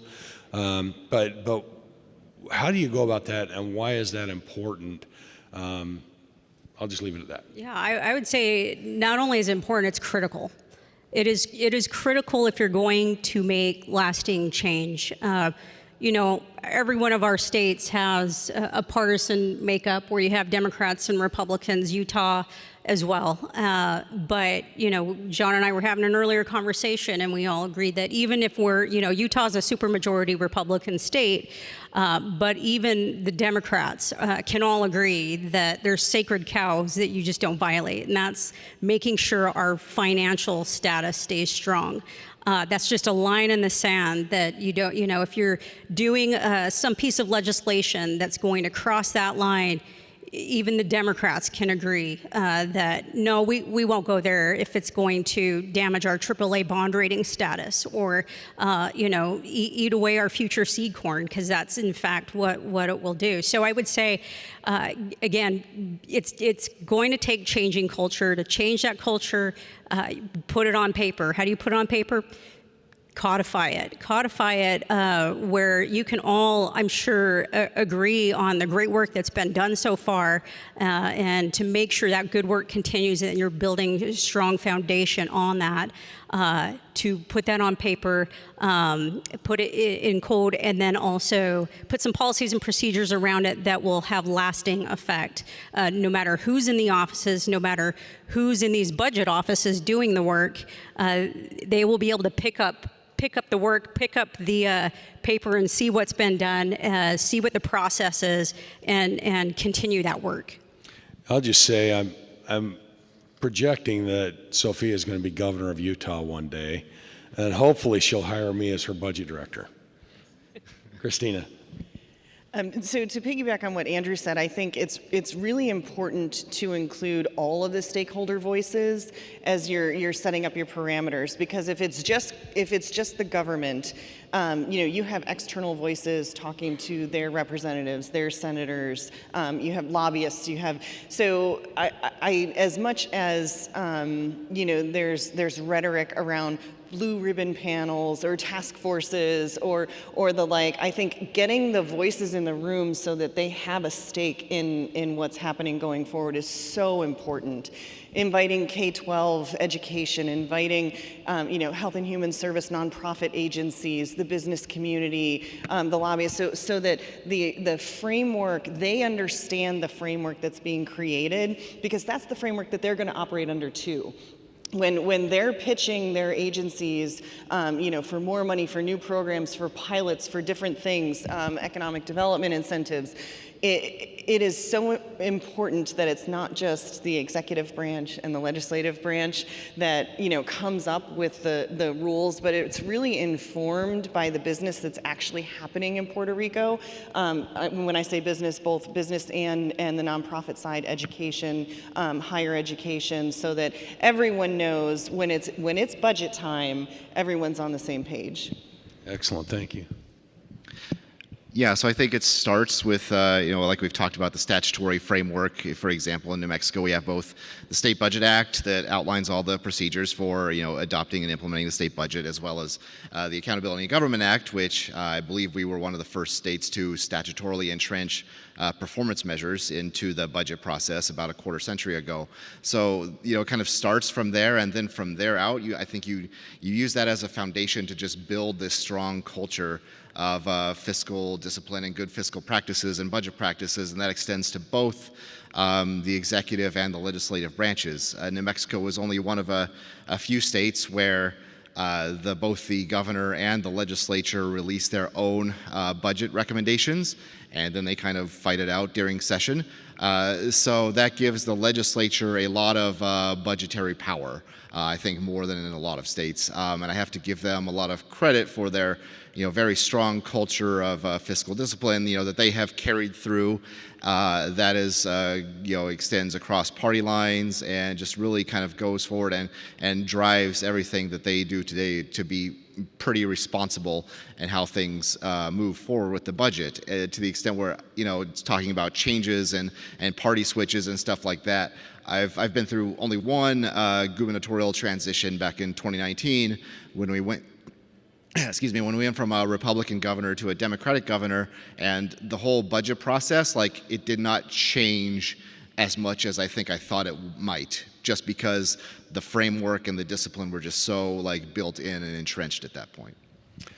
Thank you. Let's talk a little bit about internal controls. I mean, obviously, the important thing here is, when we talk about all this stuff that needs to happen in Puerto Rico, obviously there's the provisions, 10, the PROMESA, and 10, the board, but these are best practices that need to happen so we can do that, and then obviously make sure that they're embedded. But what internal controls are essential to making sure that the budgets are executed as executed as enacted? And then how do you enforce accountability? Dr. Miner, I think we're... Sure, I can start with that. So we have, this has been touched on before, but we have a strong ERP that, we establish the budget.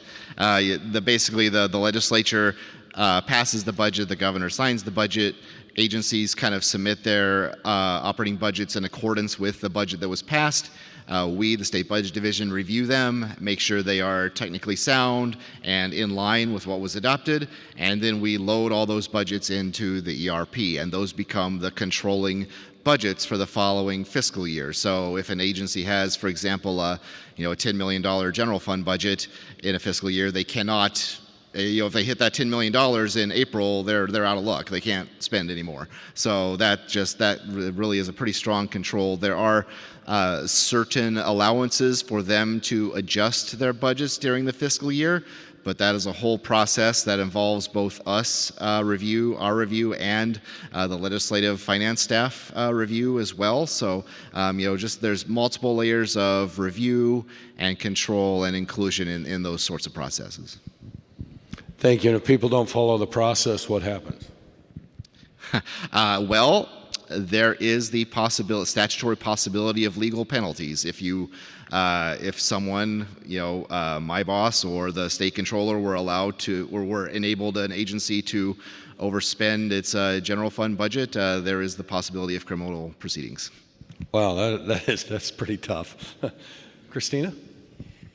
Yeah, so within our ERP, we have each agency break down their budgets to a lower level, so payroll, contracts, maintenance, subsidies, and we load the budgets on that more granular level, such that an agency really can't overspend their plan.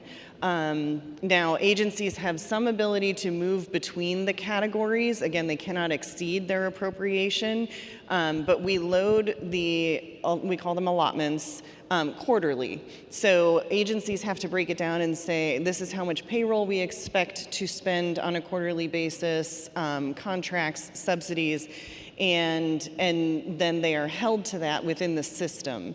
If an agency needs to move in between, it's a request. It's a request that's considered. We evaluate where we think they are. Are they really overspending in one area versus another? Or is it, again, a timing issue? Do payments for subsidies need to go out on different time frames? And we evaluate it, and it really helps agencies stay on track because, particularly with payroll, there is always a certainty that we will make payroll by the end of the fiscal year. There is always enough there because we make sure there is enough there. And if agencies are overspending on their contracts, they have to take it from somewhere. It has to come from somewhere, and it forces that stability throughout the fiscal year. Excellent, thank you. Honorable DeCarlo? So I would say this really comes down to two things. One is transparency, and the other is reporting requirements, right? So, and that goes to some of what you've said already on your ERP system. That's the transparency side. You've got to have transparency where what you're putting in the system is actually what's going on, and that's exposed publicly so that everyone has visibility on what activity is taking place. On the accountability side, as it relates to reporting, it's helpful in the Utah State Code, for example, all throughout our laws. If the legislature is requiring state agencies to do something, it's followed up by a public reporting of some kind. That public reporting provides that kind of pressure to then have that accountability and talk about what you've done with that. We have that report back system in all the things we do, even internally in the executive branch, as well as publicly on the legislative side, where you have to report back. Every appropriation, you have to report back how that dollar was spent, and for the agencies out there, because I know that can be intimidating and can also create somewhat of a disincentive of some kind, but it actually is an opportunity for you to showcase the great work you're doing and to use that as an opportunity to show the public what you've been able to do with the resources given, and even to highlight maybe where additional resources may be needed to be able to do even better. So I would just say that having that automatic kind of reporting structure, report back structure, is really critical in keeping that control, both internal, external, and that accountability balance. Excellent, thank you. So what changes have had the biggest impact on budget preparation? Have there been any recent changes that you've done or things that you just say, wow, this is the ticket to budget preparation and executing and managing the budget? Well, what I can say is we've spent a lot of time being on the same page with our legislative partners so that when the legislature is asking for data or when we're asking for data, we're asking for the same data. That helps us streamline our resources better too, so that agencies are more effectively using their time, And what we've been able to do is come together on our budget prep system, our preparation system, where we collect the data from the agencies, we're using that, and then the legislature is using that same data from the same system, which helps everybody when we're all on the same page and we've streamlined the information and streamlined our efforts to make sure we're running more efficiently and effectively as we can. Excellent. Do either of you two want to add to that? Christina, go ahead. Yeah, so for decades, when the Office of Budget Management in Ohio would put out guidance to the agencies about what they could request in their budget, it had some percentage attached to it. So you can request a maximum of 105% of what you had the previous year and then justify it. In the last 3 budgets, we actually turned that and we said we're not doing targets and caps anymore. You can't request any more than what you had in the previous year unless you show us what your anticipated results are going to be. So if there is a program where you're requesting an increase in funds or a new program, new money, we required a very simple logic model. So, this is what we intend to do. Here are our inputs, here are our outputs, our outcomes, and also how we will measure it so that the agency could justify, here is what we expect the results we expect to get for the additional dollars being put in. And there is a commitment when they make the request that they are actually going to collect the data and demonstrate on a quarterly basis if they get funding. So, kind of switching from that kind of incremental budgeting to really a results focus helps, the prioritization process. It helps everybody stay on the same page with what are we funding and what do we expect to get out of it. Excellent. Thank you. Dr. Miner, before you go, let me just ask you, and you can respond to that question as well as part of your response. But within PROMESA, there's this little provision that says, it's actually not too little, but it talks about modified accrual. Okay, so the requirement is for structurally balanced budget under modified accrual accounting. Now, some states do that, some states don't. Typically when you have financial distress as part of legislation or the oversight, modified accrual is a requirement that's entered in. I know that New Mexico has done that. Can you talk about the impact of that and why it's beneficial to the budgeting process? Sure.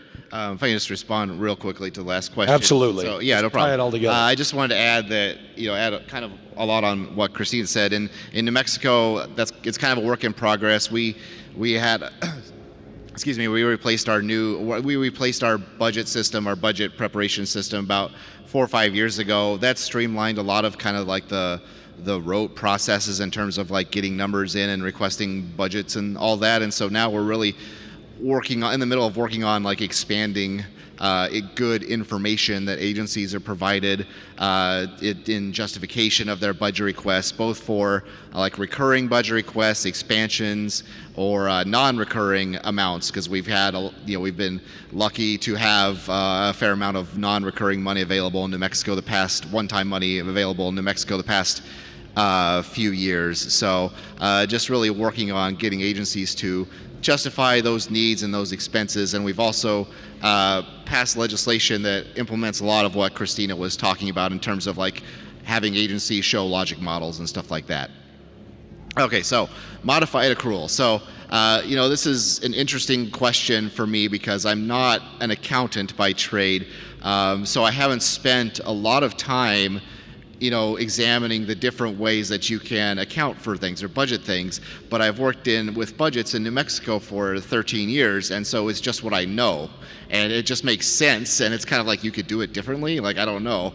But anyway, I think it's very beneficial from my perspective as budget director that a modified accrual is very closely tied to the budget, and it helps everyone involved in the process kind of understand, are my anticipated revenues going to be sufficient to cover the expenses that I am expected to incur during this period, right? Because modified accrual recognizes revenues when they are available, and it recognizes expenses when they are incurred, not necessarily when the cash payment is made, right? So, and that gets really important when something might cross a fiscal year. So, like for example, you incur the expense in June, but maybe you don't have to actually pay it till July.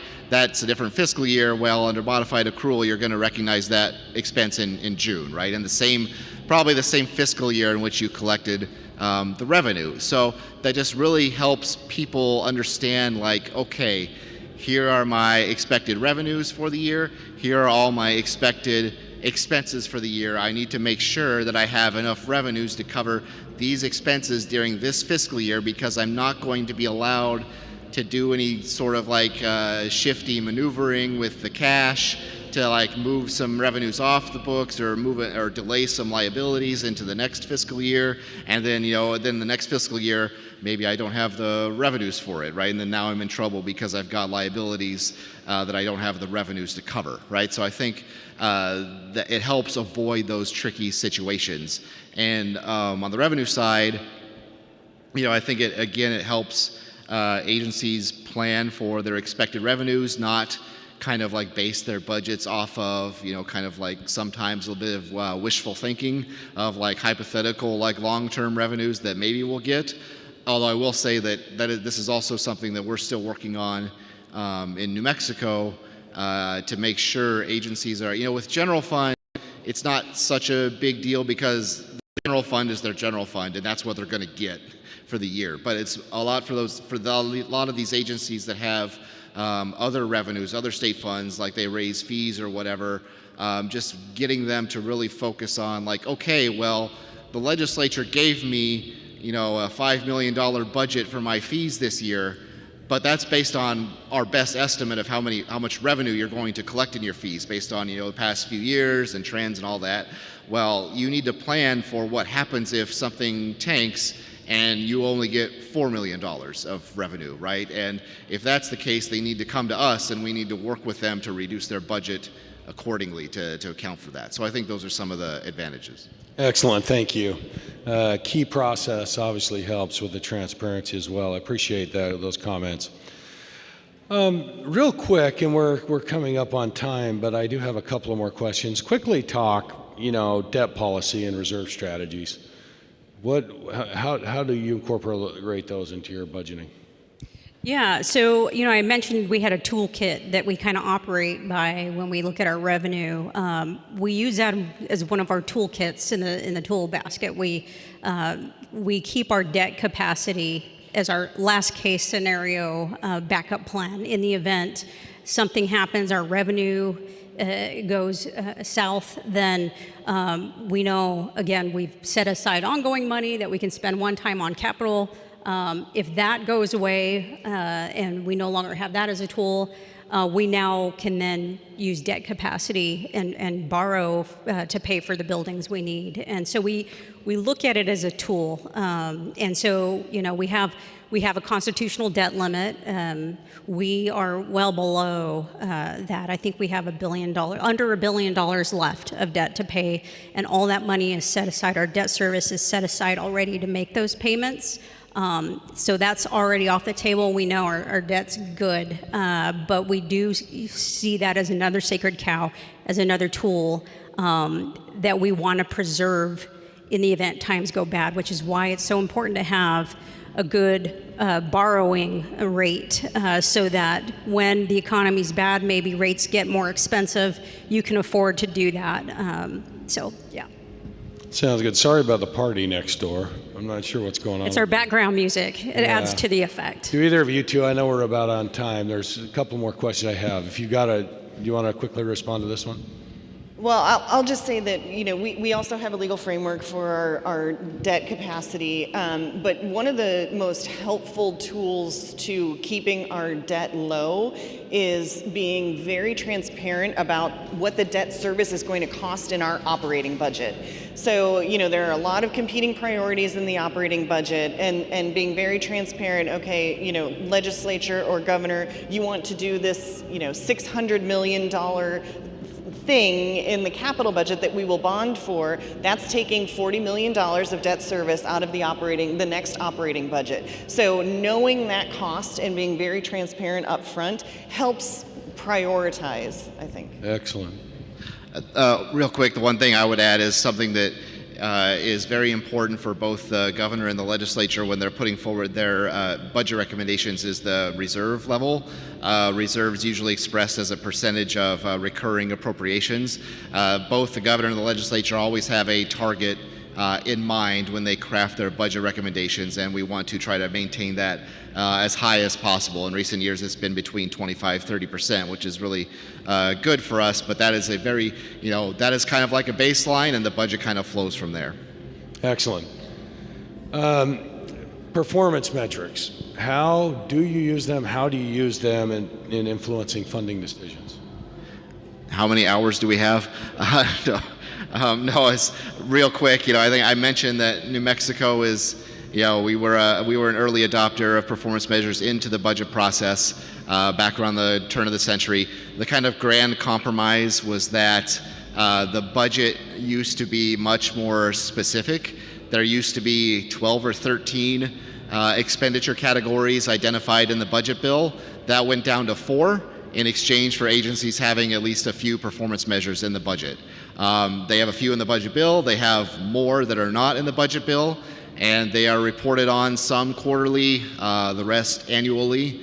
But how do they actually influence the budget is the unanswerable question, I would say, because they're very important, right? And the legislature definitely looks at them a lot, but at some point there becomes a big question of this program's performance measures are lacking. Does that mean A, we should shut it down, or B, we should give it more money, right? And that's the big question that always kind of legislators and the executive agencies and all them grapple with. So I think they are certainly useful, a really good tool in the toolbox that we should have, because we want to make sure that, we want to know what we're spending taxpayer money on and what sort of return are we getting for these investments, absolutely. But the actual effect on the budget, I think, can go in a lot of different directions. Excellent. Christina? I think it's really important to make decisions based on data and not based on how people feel. And when you collect the information and you can say this program was funded with this much and this is the return, it bolsters the buy-in for that program. And I also think as a government, we have a responsibility to our citizens that if we're pumping money into something that is not effective, we stop doing it. So I think performance metrics are really important. Getting the right performance metrics is tricky and it's a challenge. We work very closely with Pew Charitable Research, which I know has close ties with NASBO, and they're very helpful in both educating and helping set performance metrics so that we are basing our decisions on evidence and not who's the loudest in the room. So we do a ton of work on performance measures in Utah. From the executive branch, we require a lot of strategic planning. Every state agency has to have a strategic plan because we budget in a 2-year window. We want to see 5-year picture of what the strategy is for that respective agency, and we require a lot of performance measures around that also translate into our budget request forms. So when an agency is asking for more money, they have to also include how they're going to measure the performance of whatever it is they're asking for. The legislative branch also asks for a lot of those performance measures, and as we all know, it's very hard to cut a program once you give it life. It's almost impossible to take it back or to get rid of it. Not impossible, but very, very, very difficult. And so the secret is to make sure you're making it hard to make it hard up front to give out resources. And one of the ways to do that is to put really robust performance measures on the front end when the legislative branch, when they're asking for funds, to make sure you're tracking how you're going to measure those outcomes before those funds are even deployed, and making sure that that's part of the decision-making process. Excellent. So last question, and to me, probably the most important question. These proceedings are being broadcast. We have our wonderful Puerto Rican media here. We have 3 million residents here, Puerto Ricans, who live here on the island. We have multiple businesses, a large business community. Why is this important to them? How will getting this right impact them and their lives going forward? Why should they care? As they're watching the evening news about this budget transformation symposium we had, why would they care? And how will it help them, and how will it benefit their future? Well, this is your home. You know, I mentioned we, even in Utah, have bipartisan issues that we work through, but the unifier is the love of Utah, the love of our home. I think that would be the message to get involved, that you can actually control your future. It is your future. It's very easy to get involved, and I know that sometimes government sounds boring or it's hard to understand. If you make it transparent, you'll get more involvement. But this is an opportunity for Puerto Rico, a very key opportunity that will live on for generations. So you're not making decisions for today, you're making decisions for future generations down the road, which is in the home that you love. So I would just encourage everyone to listen and to support the work that's going on here, and to engage the business community, engage the citizens here, and to try to get around what unifies you, which is your love for your home. Christina? Yeah, I agree. And I think, you know, I said before, stable budgets give predictability.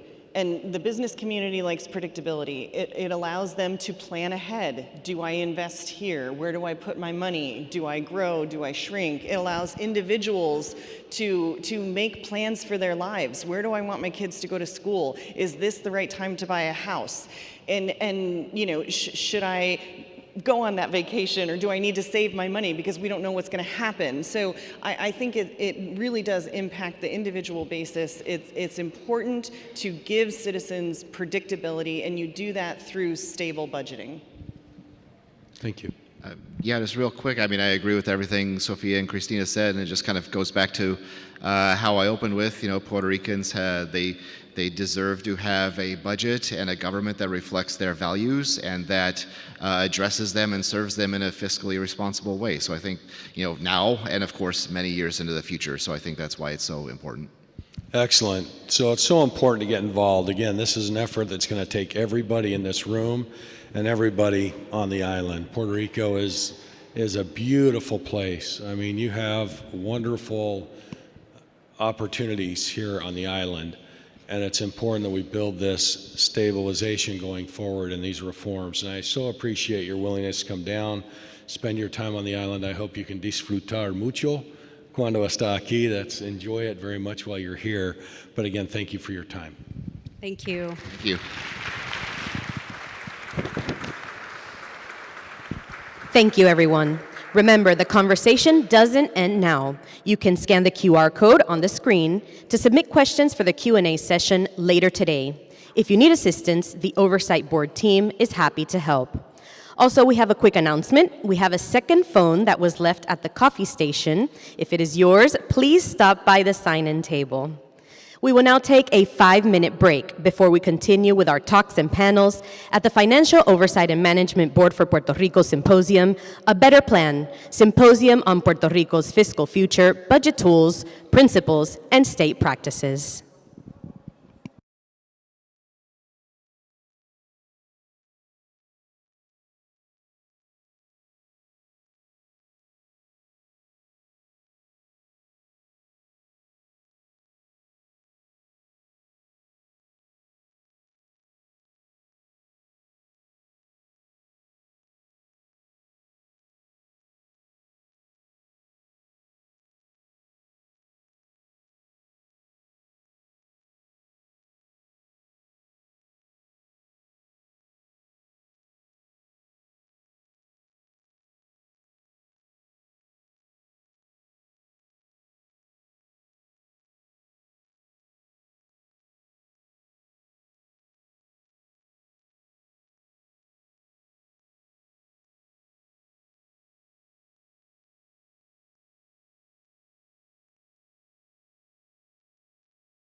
Please return to your seats. Our program will continue now.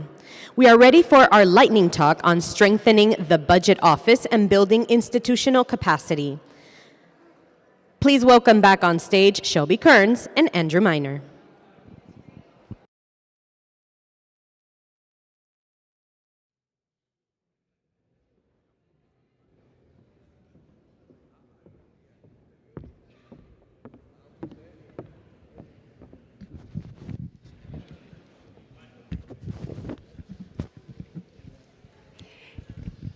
Andrew, I'm so happy to be able to have this conversation with you since you are instrumental in strengthening budget offices nationwide as our instructor at the NASBO Introduction to State Budgeting Seminar. You train analysts from around the nation, so perfect person to ask about skills and how to strengthen the budget office and make it a good place for folks that does the important work.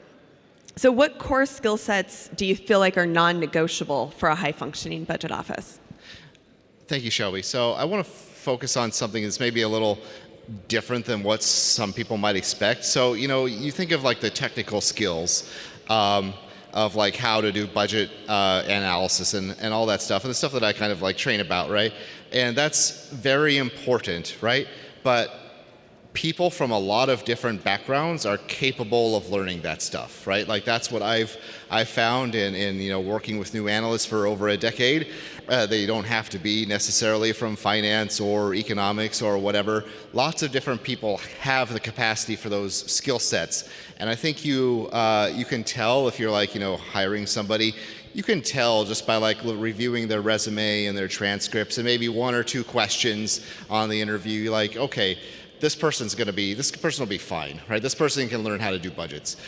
What I'm really looking for in a new analyst are a couple things. One, communication, right? So because so much of being a budget analyst, being a budget officer is communication with your agencies and with the legislature, and just being able to get that message across, be able to connect with people, and that could be there's lots of different communication styles, and they each have their different purposes. So you can recruit different communication styles, but just having that ability to communicate effectively with people.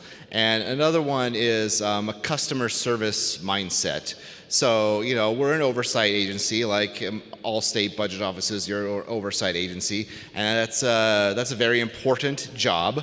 But I think sometimes if you put too much emphasis on oversight first, it can build a bit of a almost adversarial relationship, and that's no good for anybody, right? So just kind of like if you focus on building that customer service mindset and orientation first, then agencies kind of like I can work with them, right? And then the oversight and the necessary rules and regulations and all that stuff follows from that naturally.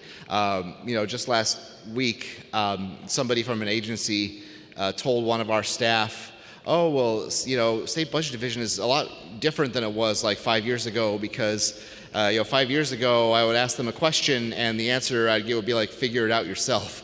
And I was like, really? Because I was here 5 years ago and I wouldn't have ever said that. But at some point, the truth matters less. The truth matters less than the perception, right? What was important was that guy's perception 5 years ago, and we worked really, really hard to change that and just put out this image of us as like, how can we serve you better, and in the process, do the oversight that's necessary. And sorry, the last thing I would say is when you're kind of thinking about your team as a whole, just building a cohesive team that you think is going to just really work well and accomplish the mission together. It is. When you have a good team, it's easier to do hard work together. One of the things that we talk about a lot at NASBO is how to institutionalize processes, knowledge, all of these things as states go through leadership transitions, particularly gubernatorial transitions, budget director transitions. How do you do that in New Mexico? Sure. So, budget budgets operate in cycles, right? And so at every point in the year, we're kind of doing something that's new, but we've done it a year before, right? So, okay, now we're doing budget requests, and now we're doing operating budgets, now we're preparing for the session, all that stuff. So at each step of the process, we train, right? We make sure that both our old analysts know and they remember everything, and also our new analysts have clear expectations of what to do. We also have a mentorship system. So, everybody who comes in, no matter their experience level, is going to be working with a mentor within the office that's going to, pass those things down on to the new people and help them just feel comfortable with everything, because, it takes at least a year before you're even exposed to everything that our office does, right? So just getting across the message that, you're going to be okay. There's a lot to learn. It's going to take a while, but that's fine. Here are the expectations we're going to hold you to, but we're all here to succeed together. And so I think it's just entrenching those sort of things while also still always seeking input and feedback from both your staff and also from state agencies or other stakeholders of how can we improve things, or how can we change things and move forward with the process. And last question, what are areas of capacity that you feel like governments risk sort of underinvesting in, particularly when you're trying to balance that with recruitment and retention in competition with the private sector? Yeah, sure. So I think it goes back a little bit to the first question where I say, where I mentioned kind of soft skills, right? Like, it's very easy to recruit based on hard skills that you can look at a resume or a transcript and be like, okay, this person checks these boxes, right? They've got the 4 years of statistics classes, or whatever. But just like making sure that you invest both in recruitment, in training, in career development, and those soft skills that are going to increase communication, customer service, and just getting along with people. And because it's a very people-oriented job, right? Working with other agencies and trying to get along with them and the legislature, and just enhancing those skills as much as possible to promote sort of well-rounded people, because our goal is always, although we hate to lose people, our goal is to train up these folks and send them out into the world as, agency budget directors or CFOs or whatever, and then we can feel, a little bit of pride in our accomplishment that we help prepare the next generation of state leaders. Fantastic. It's always important to remember that. Appreciate your insights so much. Thank you. Thank you.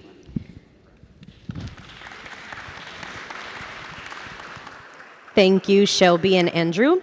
It is now time for our final panel. Andrew is already on stage, so please welcome back Christina Frass and Joe Morissette. Financial Oversight and Management Board for Puerto Rico board member Andrew Biggs will moderate this panel. Please welcome everyone to the stage.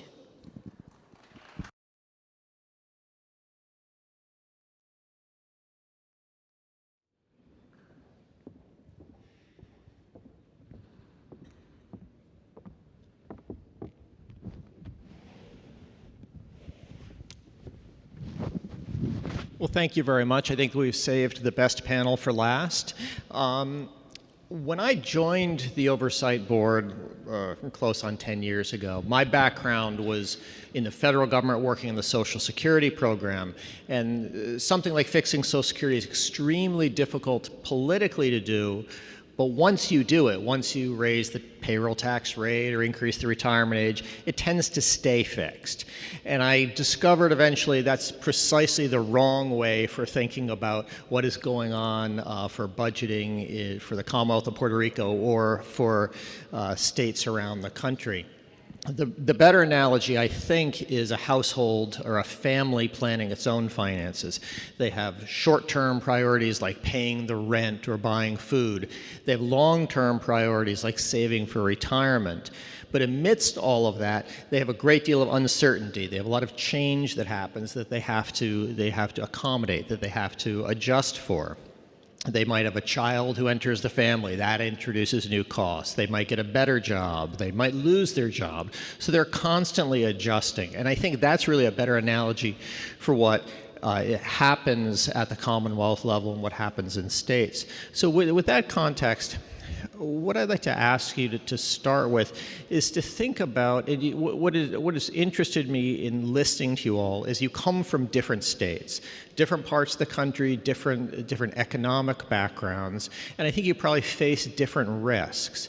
I wonder if each of you could just talk about the risks that you face, the things that you monitor, and what you watch for in thinking that you may have to adjust budget plans going forward. Would you like to start, Andrew? Thanks. So like North Dakota, New Mexico is an energy state. We're the #2 producer of oil thanks to the Permian Basin boom of the past few years. So our economy is pretty tied to the price of oil and the severance taxes that we collect from that fund about, I think it's between 35 and 40% of our general fund.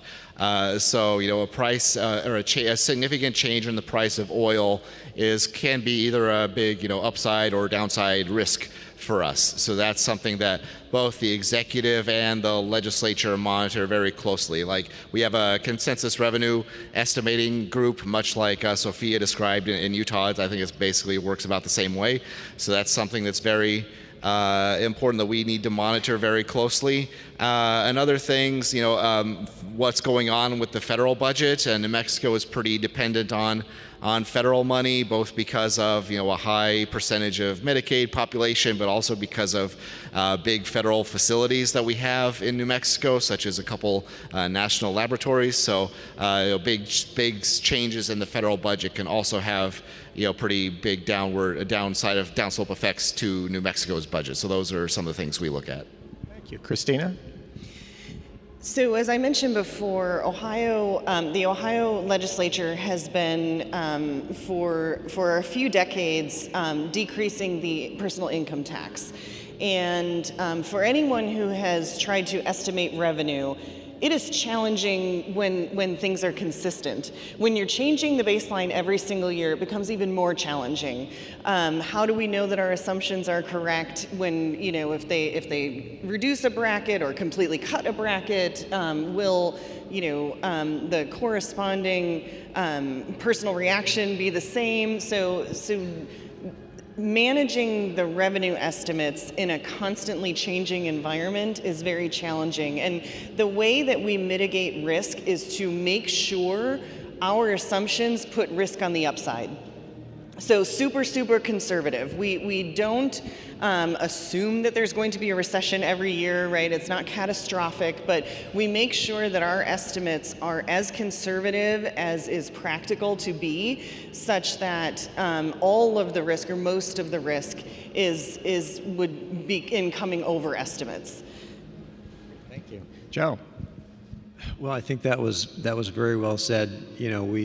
We have a volatile revenue stream. Like I've said before, we try to have a very reasonable but conservative forecast that doesn't assume the worst, but definitely errs on the conservative side, and we start with that. And I think that's important. And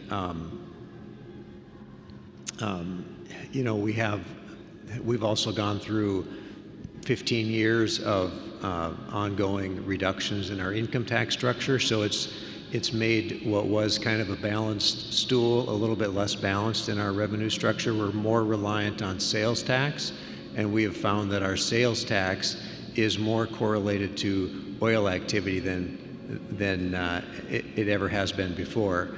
We were the #2 oil producing state before New Mexico bumped us into our #3 role, but we are still heavily reliant on oil taxes, and not just the taxes from oil, but the oil activity, because it generates sales tax from the taxable inputs that go into the wells.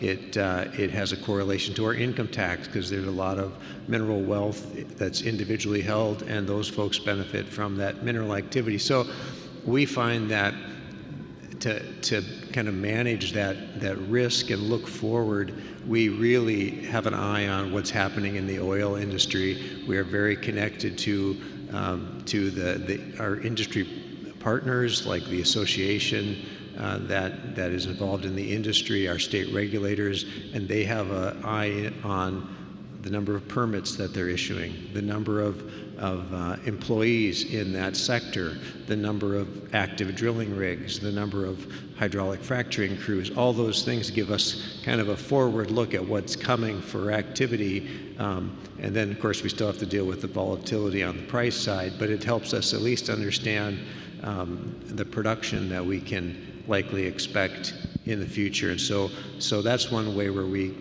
try to keep our eye on kind of those forward-looking indicators. It's really, to a large extent, focused on that industry. I think you made, in the context of Puerto Rico and what we go through at the Oversight Board, I think you've made two very important points. One is that the sort of risks and uncertainties you'll face will be unique to the location that you're in, to the jurisdiction that you're in. On the board, we are often monitoring uncertainty in federal funding, whether it's for Medicaid or from FEMA, or thinking about the impacts of adding or losing a large employer in terms of tax revenues. So the uncertainty is unique to the jurisdiction, but it is always present. Everybody faces it, and so a good budgeting process is always going to take that into account. To stretch my sort of household financial planning analogy a little bit further, is thinking about sort of continuity over time. I mean, in my own household, I do most of the financial planning, the investing, and all that. But if something were to happen to me, which we hope it won't, but if something were to happen to me, my wife would have to pick that up and keep going and not start from scratch. And that's been a challenge here in Puerto Rico. When you change administrations, you lose a lot of the staff, you lose the institutional knowledge. And so then people are again starting from scratch. And that holds back the budgeting process sometimes. Can you talk about how you ensure continuity across time, across administrations? If you get a new governor coming in or a new party controlling the legislature, how does the role that you play help them keep the process going smoothly, even though you may have different leadership at the top? Andrew? Sure. I think it goes back to some of the things that we've talked about, just kind of really working to instill this culture of fiscal responsibility, both in the legislative and the executive branch. That helps by having a lot of people who are not necessarily appointed or elected, but are career civil servants who are very tightly involved in the process. So, for example, in our consensus revenue estimating group, no one on that is appointed or elected. They are career economists from our agency, from the legislature, from the Taxation Revenue Department and the Department of Transportation, right? They have all devoted their careers to that. And so I think there's a lot of confidence from both the executive and the legislative leadership, whoever they may be at the time, that they can trust those numbers, right? And they can understand and make decisions based off of that. And when they do their revenue estimates, they also do stress testing. Like, they will go out a few years and they will say, okay, what if there's a crash in the price of oil, which is obviously important for New Mexico? What happens to our budget then? What's the impact going to be? And those are numbers that I think everyone just has learned that they need to take seriously when adjusting the budget. Thank you. Christina? Yeah, and I'll add, not just with the content, because I think that's really important. We do that in Ohio too, but with the schedule and what needs to happen when. We have a process where we entrust that to lower level analysts, and we have committees of lower level analysts we know that will be there after the next administration, and they are charged with pushing the schedule forward. So when the guidance needs to go out, when the budget book needs to be done, they're responsible for pushing that schedule and really pushing it up to the decision makers and keeping that on time. So I think instituting the process where the revenue generating is career analysts, nonpartisan analysts, and also they drive the schedule, I think helps continuity. Joe? Well, I think to echo like what Andrew said, the structure in our office is has been important for the continuity in those analyst positions and the institutional knowledge that they bring forward in each new cycle, because they are not subject to an appointment by a politician like my role is, although I was in that role at one point. Some don't have any desire to aspire to my role because they don't want that type of risk. They are happy in the role as an analyst because of that assurance that they're not subject to political changes. So I think that's an important structure to provide that kind of protection against political changes to those as kind of a foundational role that ensures continuity, in each new cycle. I think it's extremely important, the idea that the budget office has credibility, has independence, is seen as non-politicized. My experience, again, is much more at the federal government level, but you have there the Congressional Budget Office, which again is seen as independent. People may agree with them or disagree with them. They may not like the forecasts, but they don't have the perception that this is biased in one way or the other. And I think having that, it provides crucially, you are there to serve the public, you're there to serve elected officials, regardless of the administration, regardless of the party, and that can help with long-term planning. And with that, I wanted to move into issues of long-term liabilities, pensions, healthcare, debt service. How do you think about those? How do you plan for those? These are costs that are going to cross administration, cross decades. When you're thinking these longer-term liabilities, how do they play into your projections and your planning? That's a really big question. But we have, for example, pensions. We have pension agencies. We kind of rely on them as being, the experts on projecting the liabilities for all our pension funds and stuff out into many, many years. We enacted some pretty significant pension reforms back in 2013, I believe it was, that kind of that set up our pensions, pretty good for the foreseeable future. So I think it's just leaning on the experts whose job it is to monitor those things and bring those things to the attention of, the legislature or the governor's office and say, oh, we need to, this is looking not great. We need to do something. We need to pursue some legislation that's going to fix this. Same thing with, our healthcare authority that manages Medicaid. They have a ton of experts that are always thinking about, what are the projections going to be? How do we need to adopt that out into in the budget going forward? And so that's kind of like the specific issues, and then on kind of the macro basis, then we get into the stuff I was talking about with the revenue estimating group and just projecting the big picture of revenues going forward and allowing enough. We've been fortunate in the past few years here to allow enough room between our recurring revenues and our recurring expenditures to have this kind of gap between those two that can be used for other things. Some of that could be non-recurring, kind of one-time appropriations, or it could be socked away into kind of our trust funds or our rainy day funds that help prepare for these kind of, because all the best planning on a certain issue, you never know something might come up, right? And then that way you've got those kind of funds socked away that you can tap into when you need to. Sure, Christina? Yeah, I think the debt service is easy because we control it, right? We decide, we make the decisions about how much debt to issue, about which projects to do. So to me, that one is the easiest to project and plan forward. The things that are most challenging to us are the things we can't control, what the federal government does. And when it's challenging to plan, one of the things that we did last session was we enacted a new statute that basically clarified that federal funds support federal programs.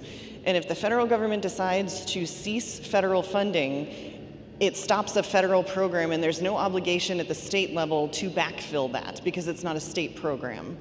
So kind of creating that bifurcation really set the tone to have the conversation about if something happens at the federal level, how do we react? Not when something happens at the federal level, what do we do? And how do we make up for it? So it kind of changed that conversation and gave us a little bit more power and authority in our budget to weather changes over which we have no control. Precisely. Joe, what do you think? Well, you mentioned pensions, and pensions have been a big topic in North Dakota in recent sessions. Our pension system wasn't in crisis, but we had a system that was probably 65% funded at the low point. And so, you know, the need to address this was clear, but the path forward was not necessarily clear. It's a difficult situation, difficult to find solutions there, but some difficult choices were made where our pension fund was closed to new entrants to kind of lock in that liability and ensure it wasn't growing, and then rely on the experts, both in the pension agency and the external consultants that help value that and ensure that reasonable assumptions were being made in expected rates of return and things like that. And so a reform legislation was passed to take that unfunded liability and amortize that over a long-term period, over 30 years, have each budget process begin with an external third-party report that quantifies what that unfunded liability is based on an assumed rate of return, and a legislative commitment that was put into law to fund a portion of that each budget period. And so, you know, reliance on experts and setting up the guardrails that will guide future legislative decisions over a longer term. Yeah, I think this makes a very important point that the decisions that the government makes today affect the welfare of the citizens and of the government for decades to come. I mean, I was originally brought on to the Oversight Board because of my background working with state and local government pensions. And when I came on, I'd look back to actuarial reports from the 1970s for the pensions here in Puerto Rico, and they said, if you don't improve your funding by so-and-so date, these pensions are going to go insolvent. And to be honest, the actuaries pegged it pretty close to the problem that we inherited at the time the Oversight Board started. But this long-term obligation, what that means is that what policymakers today have to deal with are often decisions that were made far in the past. And the decisions you make today are going to be passed on to people in the future. So having that process that really accounts for not just cash in and cash out today, but the obligations in the future is extremely important. And I totally agree on the uncertainty. Pension obligations, pension costs are uncertain. Healthcare obligations have the same way, because you can't predict how healthcare costs are going to change. So it makes this a very, very challenging kind of environment for policymakers. And I think the role that the state budget offices can play is making that challenging environment a little bit easier, of having professional staff who are regularly making those projections. So what you do, I think, it is difficult for you, but it makes the governors and the legislatures' lives much easier. Thinking about, one of the requirements for the Oversight Board to have completed its job here is for Puerto Rico to be able to return to capital markets with reasonable interest rates. What are the signals, I know you all will interact with bond rating agencies, what are the signals that they are looking for, and with the information you can provide them so that they feel confident that the debt you issue today you will be able to honor in the future, and to help keep interest rates low? What are the sorts of things that you are monitoring and thinking about? Andrew?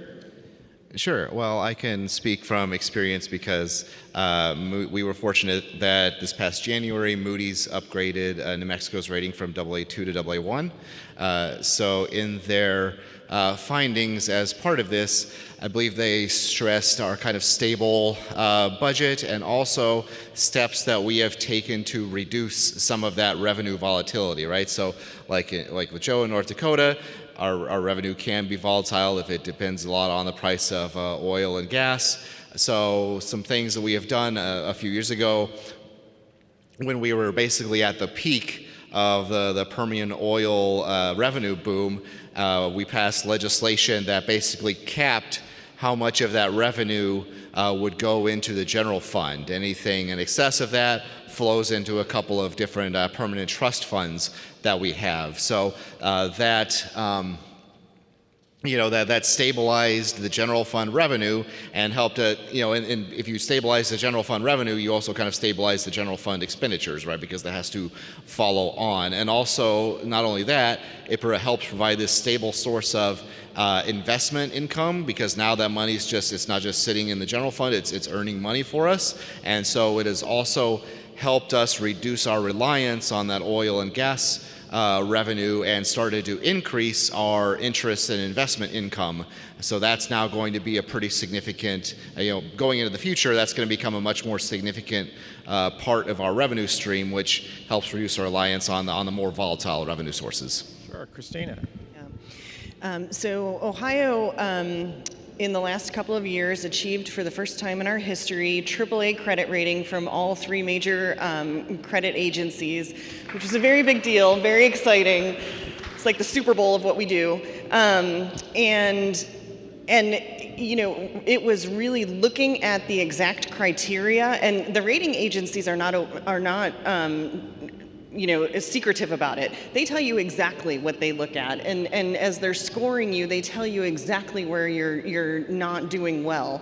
And we made a concerted effort to look at the metrics where we weren't doing well and compare it to states that were AAA rated, because we believed that we should be AAA rated, and really looked at what the gap was. So one of the gaps that we had is Ohio's population is aging. Well, everyone's population is aging, right? That's across the nation. So really digging into the data and where is the population aging? Is do we have subcategories of populations that are growing, and how can we compare? And we really just put the information back to the rating agencies. The reserves is a big one. And in addition to the rainy day fund, the state of Ohio has always had an emergency purposes reserve, which is really a smaller dollar amount fund that's more accessible. It's easier to access. It doesn't require legislation. It requires legislative approval, but it's easier to access, and it's for real emergencies like a tornado hits a prison and you need to fix the wall. So we built that up, and we had some unique financing ways of doing that. When we received ARPA funding from the federal government, there were no restrictions on what you could do with the interest. So we took the interest and we put it into our emergency purposes fund. The rating agencies love that. So, finding unique ways to satisfy the criteria that they consider that really minimizes the risk is important, and to sell that to the legislature, really making it clear to them, if we have a higher rating, it is less expensive for us to borrow. That's better for the public, that's better for you. You have, a ton of priorities, you want bigger budgets. It will be cheaper if we can get a better rating. So, help us do these things. And there were several changes that we made in collaboration with the legislature to help boost our credit ratings. Joe, it's now your turn to brag. Okay, so I've said before that the bond rating agencies have they justifiably give North Dakota some low marks on concentration of risk in our economy, in energy and agriculture. As Christina said, they're not secretive about it, right? They tell you where you rank low and where you don't. They tell you what you can do to improve, and they give us generally high marks in the areas of how we've kind of mitigated that risk through adequate reserves. We have our budget stabilization fund. We have a separate emergency response fund for disaster response. We have a separate stabilization fund for K-12 education. We have our legacy fund where we put 30% of our oil revenues to keep them out of the general fund and create more stability there. And that serves as a portion of that can serve as a reserve fund. So we get high marks in how we've put ourselves in a position with adequate reserves to mitigate some of that volatility. Also get, I think, high marks in in minimizing the use of those volatile oil revenues. Andrew talked about minimizing or limiting the amount of that flows through the general fund, and we've done that as well.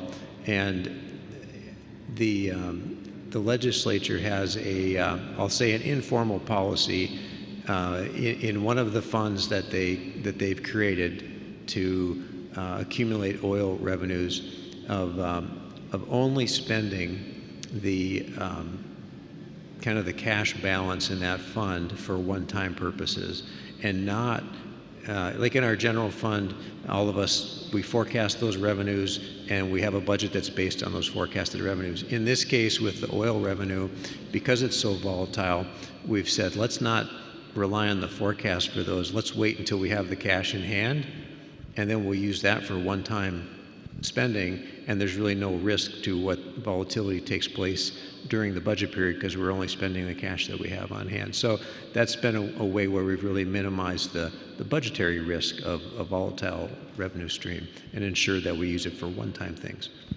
That's great. There are really two takeaways I took from these comments. The first is the importance of the reserve funds, of not spending everything that is available to you in a good year, and save that excess to smooth over the difficulties in bad years, so that you're not constantly having to revisit your policies or your fiscal strategies for revenues, because you have decided to smooth your spending and keep a reserve fund. Again, to make the household finance analogy, that's the emergency fund or the rainy day fund that every family should have.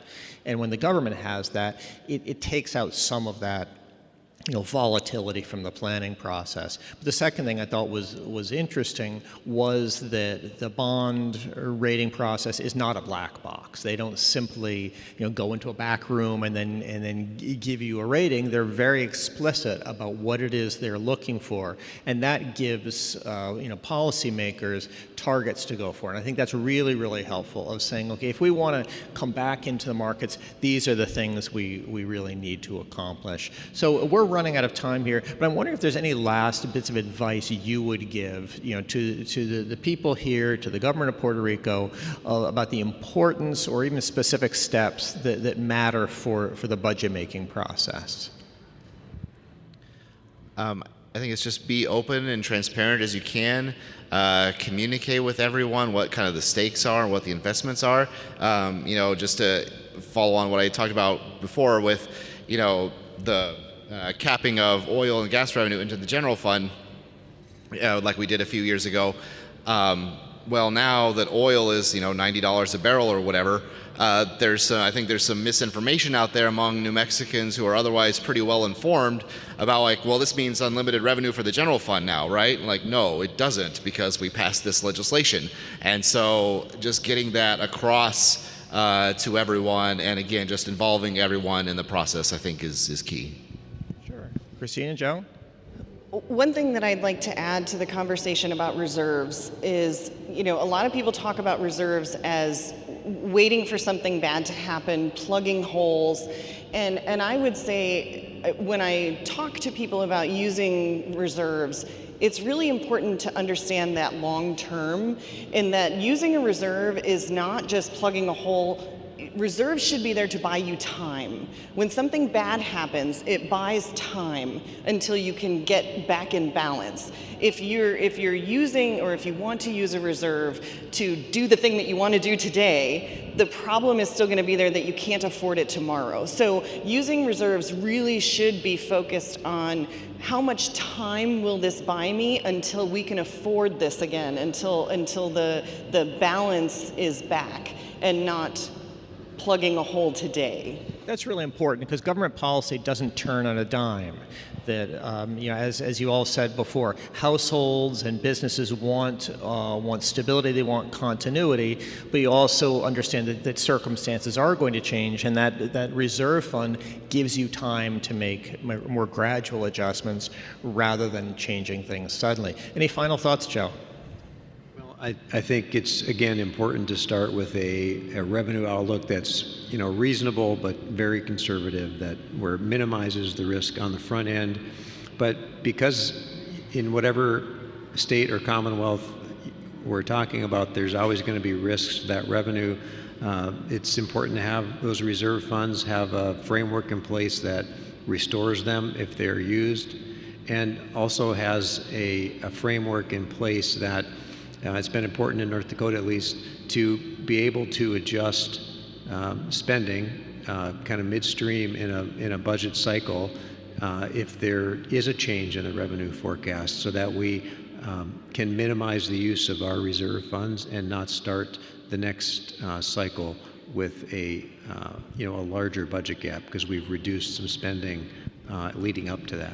Yeah, I think the emphasis on conservative assumptions is important. Sometimes the oversight board, people criticize the board projections saying these are overly conservative, but it's also important to understand that the downside is more important than the upside. In a good year, it's great if you have excess revenues, you can do some new projects. But you don't want what happens in a down year to mean you can't provide people with their health care, you can't provide children with their education. So the downside really is very, very important to protect against these worst possible outcomes, and being prudent in the assumptions you make, I think, really makes sense. Well, I want to thank you again. It's not just for this panel, but for coming down here and sharing your experience. It really, really is helpful to us on the board, and I think to the government, to the people of Puerto Rico. So thank you again for coming. Thank you.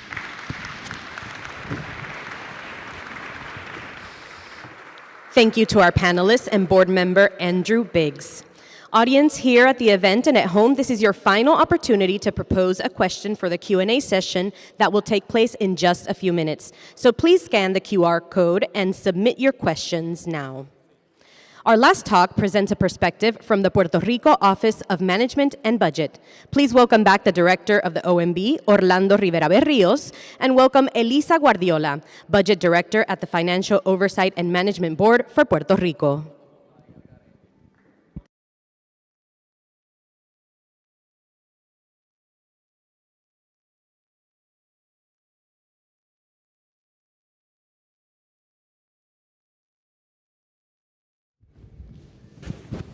Buenas tardes. Gracias por estar aquí. Gracias a los que se han mantenido aquí, a pesar de que nos dieron como que la hora más difícil, justo antes del almuerzo. Sí. Podemos avanzar porque el baile parece que está bueno al lado. Sí. Sí que para cerrar realmente queremos tener esta conversación para poder explicar cómo la dinámica de trabajo entre la Junta de Supervisión Fiscal y la Oficina de Gerencia de Presupuesto ha cambiado, particularmente en el desarrollo del ciclo presupuestario que estamos ahora mismo del 2027. Así que, desde tu perspectiva, ¿qué crees que marcó ese cambio desde el inicio? Mira, yo creo que tengo que mencionar que este es el primer presupuesto que esta administración trabaja desde un inicio hasta el final. Pudimos dar un avance en poder implementar mejores prácticas en el proceso de elaboración del presupuesto, que reflejó un avance en cómo se planifica inicialmente. Y yo diría principalmente en 3 elementos. En primer lugar, la implementación de un manual presupuestario, que es una herramienta central para que todas las agencias gubernamentales tengan que cumplir en su solicitud presupuestaria con unos criterios uniformes, una justificación, una documentación adecuada para nosotros poder evaluar de manera responsable, 1, identificar riesgos presupuestarios, 2, identificar si ese gasto que están solicitando es un gasto recurrente o no recurrente. Y a través de este manual se le exige a todas las agencias que cualquier solicitud presupuestaria que sea nueva para algún proyecto tiene que venir acompañada de un plan de ejecución donde podamos identificar todos estos factores. En segundo lugar, la implementación de la herramienta del sistema de inteligencia de datos. Sabemos que hay un reto de visibilidad en la utilización del gasto, y en ese primer año nosotros pudimos crear esta herramienta tecnológica para monitorear día a día el gasto de las agencias. Sabemos que tenemos un reto de implementar el ERP, el nuevo sistema financiero centralizado, pero no quisimos esperar a esa implementación, sino pues cumplir en poder adelantar y tener una herramienta para poder tener esa visibilidad. En tercer lugar, creo que es la primera vez desde que llegó la Junta, donde la Oficina de Gerencia y Presupuesto adelantó las metas presupuestarias a las entidades gubernamentales del año fiscal 2027 antes que la Junta nos compartiera esas metas presupuestarias. Eso nos ayudó a poder adelantar la planificación del presupuesto alrededor de casi 2 meses. Y esto es parte de esa colaboración y esa apertura que hemos visto con el equipo de trabajo y que nos han dado la oportunidad de nosotros tener esta iniciativa. Gracias. Yo estoy totalmente de acuerdo. Creo que el desarrollo del manual le da una estructura, no solo internamente en OGP, sino para tener esa comunicación con la agencia. El tener centralizada la información con el sistema integrado de datos, pues les da a ustedes la oportunidad de tener datos de forma oportuna.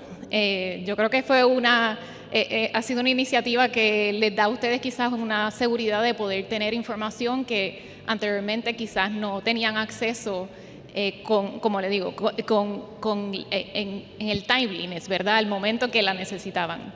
Y definitivamente el que OGP hubiese sacado las metas presupuestarias, pues realmente para nosotros ha sido pieza clave en la dinámica que estamos llevando a cabo.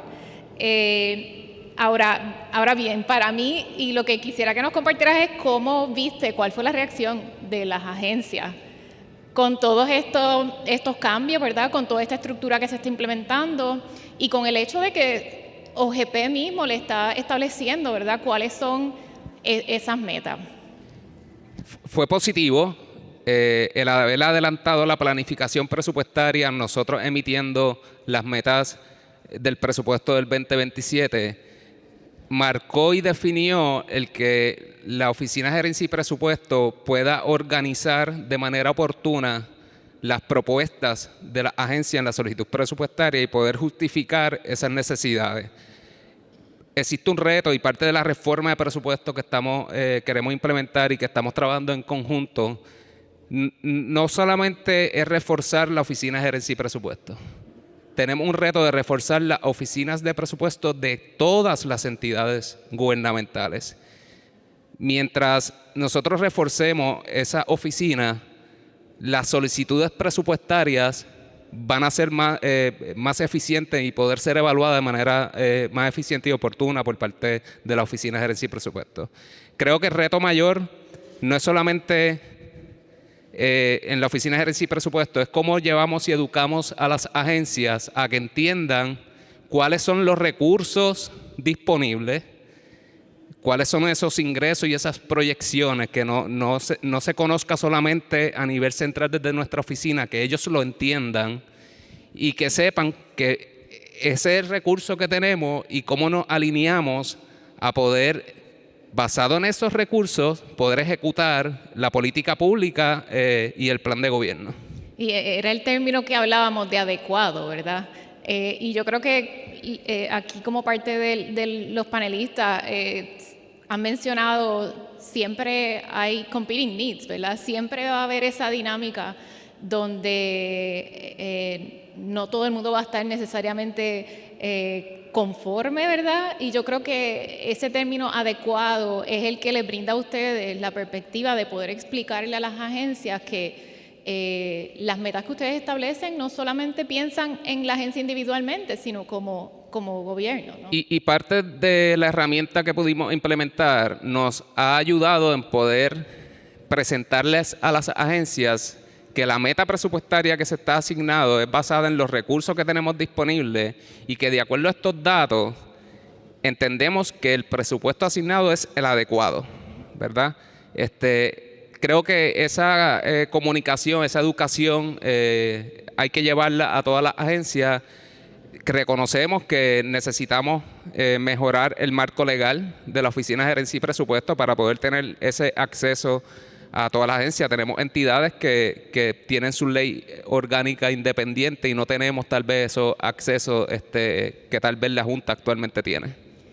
Pues nosotros, por otro lado, pues te confieso que hemos cambiado nuestra dinámica interna, incluso también en cómo nosotros, considerando que ustedes nos han presentado unas metas y las han discutido con las agencias, pues hemos cambiado un poco el enfoque. Así que también nuestro apoyo, ¿verdad? Porque toda la colaboración comenzó desde agosto, teniendo unas sesiones prácticamente semanales con el equipo de trabajo. Y en ese sentido, pues le damos las gracias porque hicieron al equipo de trabajo partícipe de las sesiones y que el equipo de trabajo que está aquí estuviese comprometido, ¿verdad?, con participar de las sesiones. Así que entiendes con este contexto, ¿verdad?, que este enfoque y esta colaboración fortalece la capacidad institucional de la OGP más allá de este ciclo. Definitivo. Todo lo que se ha implementado, el manual de presupuesto y la herramienta de sistema de inteligencia de datos, es parte de crear una permanencia y que sea algo a largo plazo. Tenemos que seguir reforzando la estructura organizacional de la Oficina de Gerencia y Presupuesto, tenemos que buscar ese marco legal necesario y adecuado para que realmente sea permanente de manera legal. Pero antes que llegue ese proceso de ese marco legal que se estará presentando en su momento, nosotros ya estamos implementando procedimientos, normas, manuales, para ir creando esa base y la nueva estructura que se ha creado en la Oficina de Gerencia y Presupuesto, que va dirigido a lo que son todas las proyecciones macroeconómicas y de ingresos, y en colaboración con todo el trabajo que estamos realizando con ustedes, ya es el inicio de esa reforma presupuestaria que queremos dejar de manera permanente en el gobierno de Puerto Rico. Bueno, pues si tuvieras, ¿verdad?, ya para cerrar, primero que para nosotros ha sido, como le he dicho anteriormente, muy agradable el que nos hayan dado la oportunidad de poder seguir colaborando, y creo que a través de todos los panelistas han sido muy enfáticos en el hecho de que debe existir una colaboración no solo con el Ejecutivo, sino con el Legislativo también. Así que nosotros, obviamente, este ciclo OGP está liderando el proceso, ¿verdad? Nosotros estamos apoyándolo, nosotros estamos ayudando a asegurar que se implementen mejores prácticas, que las recomendaciones que ustedes están planteando realmente se fundamenten, ¿verdad?, en datos y en análisis. Así que si tuvieras que resumir en una oración, ¿qué representa el 27 en términos de la evolución del proceso? ¿Qué diría? Considerando que el presupuesto del 2026 fue uno que trabajamos en total colaboración y que logró ser certificado por la Junta, y considerando que no solamente fue certificado inicialmente por la Junta, sino que basado en todas las herramientas que hemos implementado, nos estamos asegurando que termine balanceado, ¿verdad? Eso creo que es importante.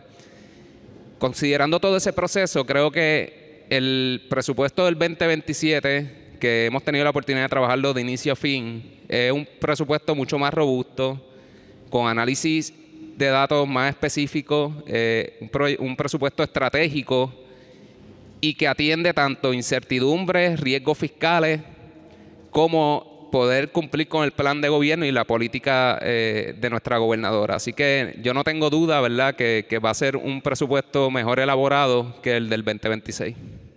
Bueno, pues finalmente muchas gracias. Todavía nos queda camino por recorrer porque tenemos todavía unos meses. De hecho, tenemos reunión a las 4, de 4 a 6 para seguir trabajando con el presupuesto. Así que pues muchas gracias y buenas tardes. Gracias a todos. Muchas gracias, Elisa y Orlando.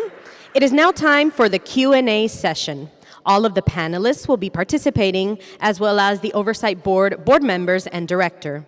While we set up the stage for them all, please remain seated. This will only take a moment. We have received several interesting questions, so thank you to everyone who submitted questions here at the event and from home during our live stream.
Now please welcome back all of our panelists, Oversight Board members, and Director. Shelby Kearns will moderate this Q&A session.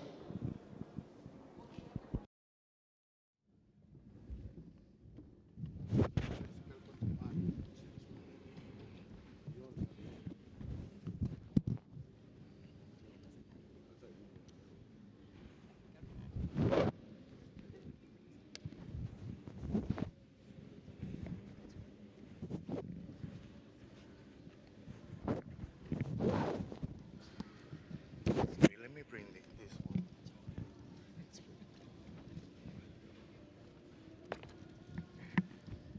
Sorry.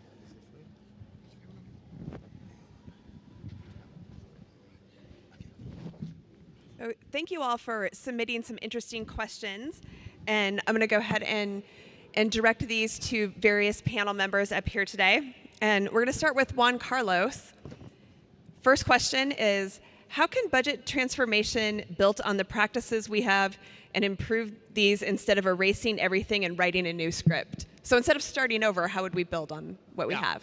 That is a really good question, because sometimes we're really hard on ourselves and we only look at the bad things, but only look at the positive things that have been worked on. And there's a lot of work that has been done by the government of Puerto Rico and by the board. There's also a lot of tradition of how Puerto Rico did things. Not everything was bad, not everything was, misinformed, and we need to find those practices, find those customs, and build on them. I think fiscal transformation is not throwing away everything that we have done, but it's building and learning, having this conversation, looking at these experiences, and learning from others. I'm a strong believer in peer learning, and we have some of our peers here, and I'm sure that this conversation will continue, and we need to incorporate that information, those learnings, to our local context and to our history and to what we know. We know better than anyone what has worked in Puerto Rico and what hasn't, because we have lived it. And from that foundation is how we build this transformation. So I think it's necessary to bring new practices, to bring that modernization to our budget system. But at the same time, we have to do it well aware of where we come from and how we did things in the past. It's a great answer. And it's true that all states are regularly updating their budget statutes, adding things into code, modernizing, as you said. So that's also a standard practice. Christina, from an execution standpoint, have you found it more effective to centralize functions like procurement, HR, Treasury, and IT under budget authority, or keep them independent? And how does that impact your ability to control spending and implement reforms? Well, I will say, so we have a Department of Administrative Services that really it manages IT and procurement. That is not in the budget office. However, we control all the spending. So while agencies have to, break their budgets down into a granular level of, as I mentioned before, payroll and supplies and equipment and subsidy, the actual process of procurement and the process of IT and IT projects are managed by another agency.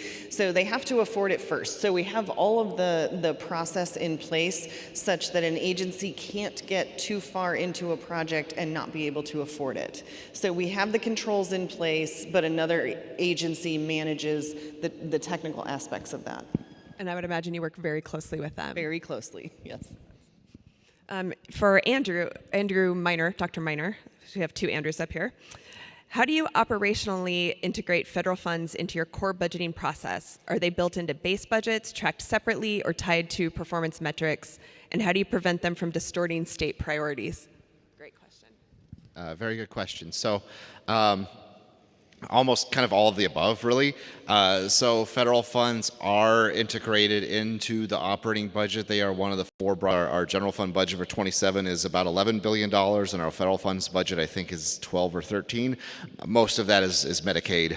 We're a big Medicaid state, so all of that has to be integrated into operating budgets. They appear in the budget bill, but the big kind of exception with them is that agencies have pretty much unlimited authority to adjust their federal funds budget during the fiscal year.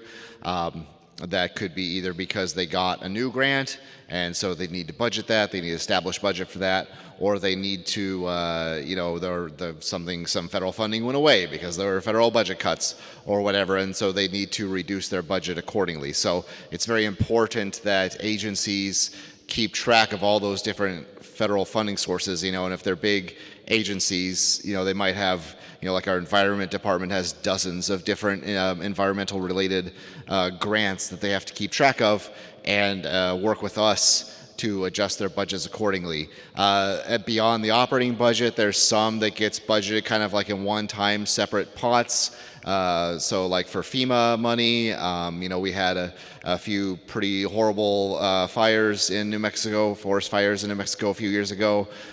So we're still dealing with, kind of the federal money and the federal response to those. So they get tracked a little bit separately because they're different kind of pots from your kind of annual operating budget. So in terms of performance measures, the performance measures are going to be kind of like tied. They're more tied programmatically. A lot of them aren't really tied to funding source unless it's kind of just through happenstance.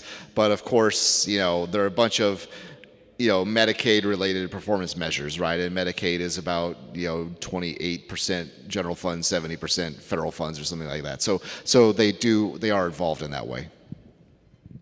Great. I'm so glad somebody asked this question because it's a constant topic among budget directors. So I'll ask this one of you, Sophia. Do you have any tips about how to keep government budget employees motivated and keep them in public service?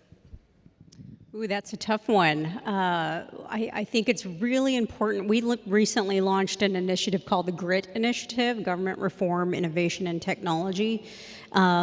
When the DOGE efforts came out, and we wanted to send the message that state employees are our partner, and that if we're going to accomplish something, it's the people on the front lines who are doing the work that we want to partner with to make sure we're doing things efficiently. So we challenged all of our agencies to take part in this GRIT initiative and come forward with ideas on how to make government more efficient.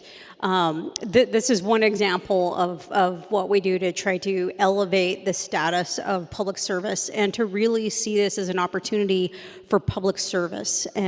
This is something that we're doing for the benefit of the people, and it's an opportunity to do something bigger than yourself and to contribute to something bigger than yourself. And so we share and sell that as well for the opportunity to come and make great things happen for the state of Utah. So true. We talk about it's all about these places that we love. Robert, a question for you.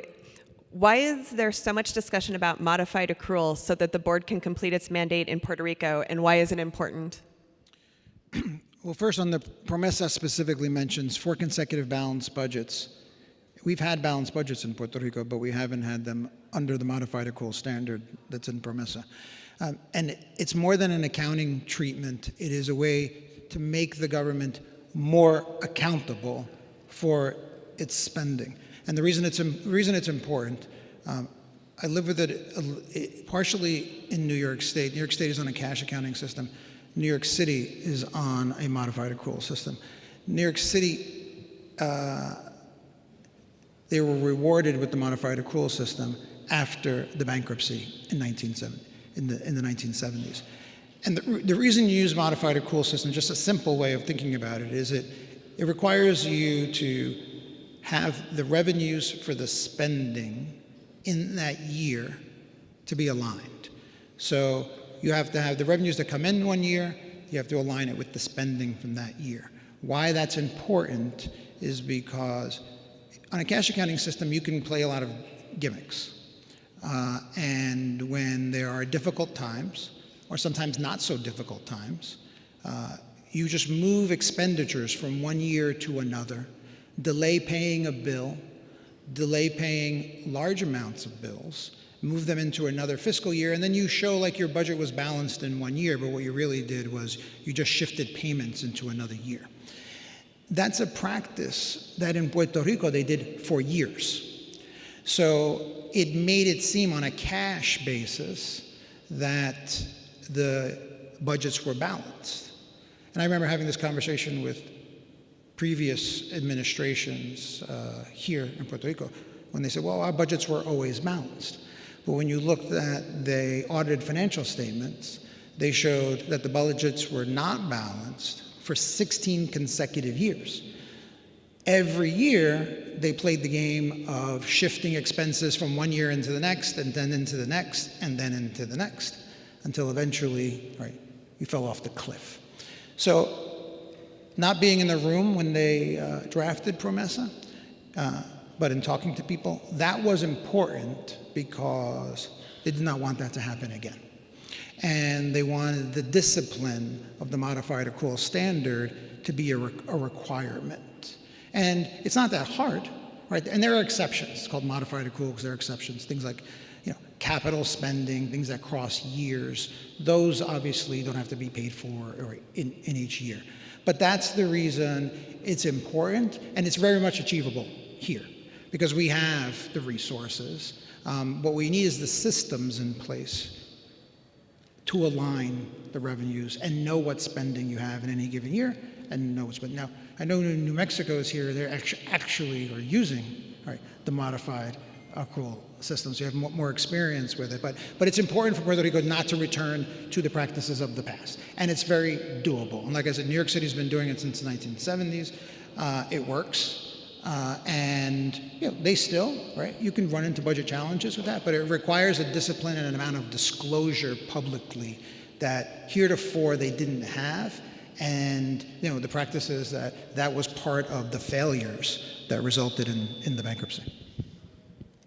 Thank you, and that perfectly actually sets up next question that I'll direct to you, Alexis. Should a construction project be budgeted in a particular fiscal year, even though the project will take multiple years, or should it be budgeted in each fiscal year based on the project completion estimates? Thank you for that question. So what we do in Illinois that I think works pretty well is we try to provide an appropriation that assumes the full cost of the project up front for transparency. We may expect for a building construction project that we'll only spend 5 to 10% in the first year for design. But we would appropriate the full cost, say it's $100 million, whatever's unspent at the end of the fiscal year, we then roll that forward. And I think that provides understanding to the general public of how much the project costs, but then it also makes a commitment of the revenues in future years to finishing the project. Thank you. I'm going to address this one to you, Joe, but if anybody else wants to chime in as well as about what this is a looking forward question, so if you have things that you're looking at in your state. How are your governments preparing for the potential changes Congress and the administration have signaled about the level of future federal disaster assistance?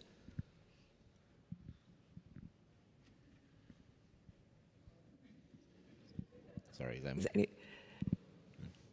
sorry. Oh, to Joe. I'm sorry. Yeah. Okay, that's a good question. We we do have reserve funds that we maintain just for the purpose of disaster response, and so I guess in terms of planning for different contingencies there, including federal participation, we feel like maintaining that reserve fund is kind of our insurance against those uncertainties. So maybe I can jump in as well. So we have rainy day funds. We actually have rainy day accounts for each specific major revenue type. So we have a rainy day fund for our general fund, rainy day fund for our income tax. We have one for Medicaid stabilization in the event something happens with stabilization where we're pulling in revenue there. And then we have a revenue account for our disaster recovery. And our disaster recovery, we have fire, flooding, and earthquakes are the major risk factor for Utah. We have a goal, a statutory limit to try to build that up to $70 million. We've set aside some ongoing funding to help build that up over time, $10 million every year to help build up that account. And then anything extra will go to some of these other disaster recovery funds. But that's what we're trying to do to make sure we're able to be resilient in the event that we end up not being able to get FEMA assistance or anything like that. We've also self-insured for earthquakes. Earthquake insurance is very, very expensive. We've set up our own captive to try to also be able to be able to mitigate that risk. So that, in addition to our about 13% of our state funds are set aside now in our rainy day funds in the event something major happens. Does anyone have any insights on how you're approaching that? We've a couple of the things that we've heard at NASBO from states as well is they're looking at, the mitigation and preparedness. That's money that they're very concerned about. So trying to free up funds in case they need to probably take over some of those positions that are very integral to their states, and preserving some of their bonding authority so they can borrow should they not be able to have reserves. Right now, no one's quite sure what the future of FEMA assistance looks like, so everyone's just trying to be as prepared as possible and add flexibility into their budgets. Those are all of the questions that we had submitted. I thank you all for those. Those are wonderful things for us to have added into the discussion. And I just want to say from a personal perspective, just take a moment to thank you all for your time. It's such an honor for us to be able to be here, for everyone to be able to come from their states and talk about a profession and that they're so passionate about. As I think you can tell, we were able to see some lovely friends from the Puerto Rico Budget Office and also make some new friends. So it's been wonderful to be here, and we thank you all so much for the invitation.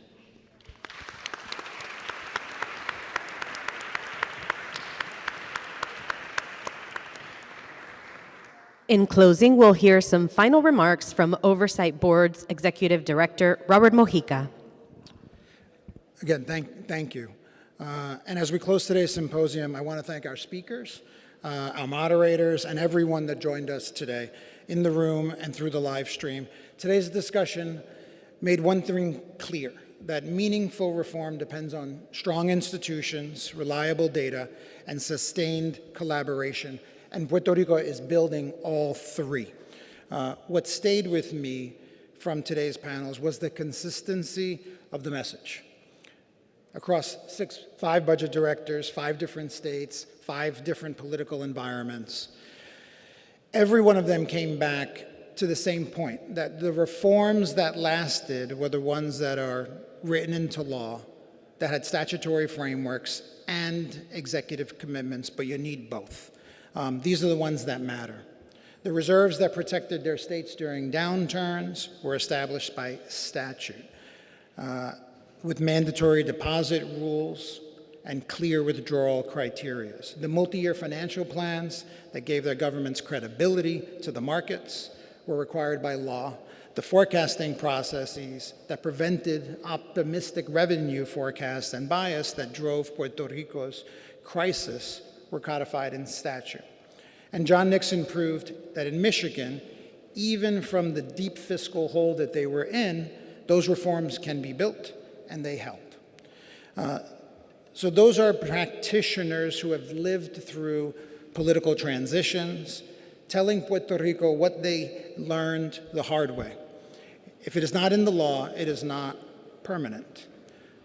Christina Frass from Ohio made another point that resonated and that is particularly relevant right now. Ohio has built a disciplined process as it relates to analyzing the fiscal impact of tax law changes.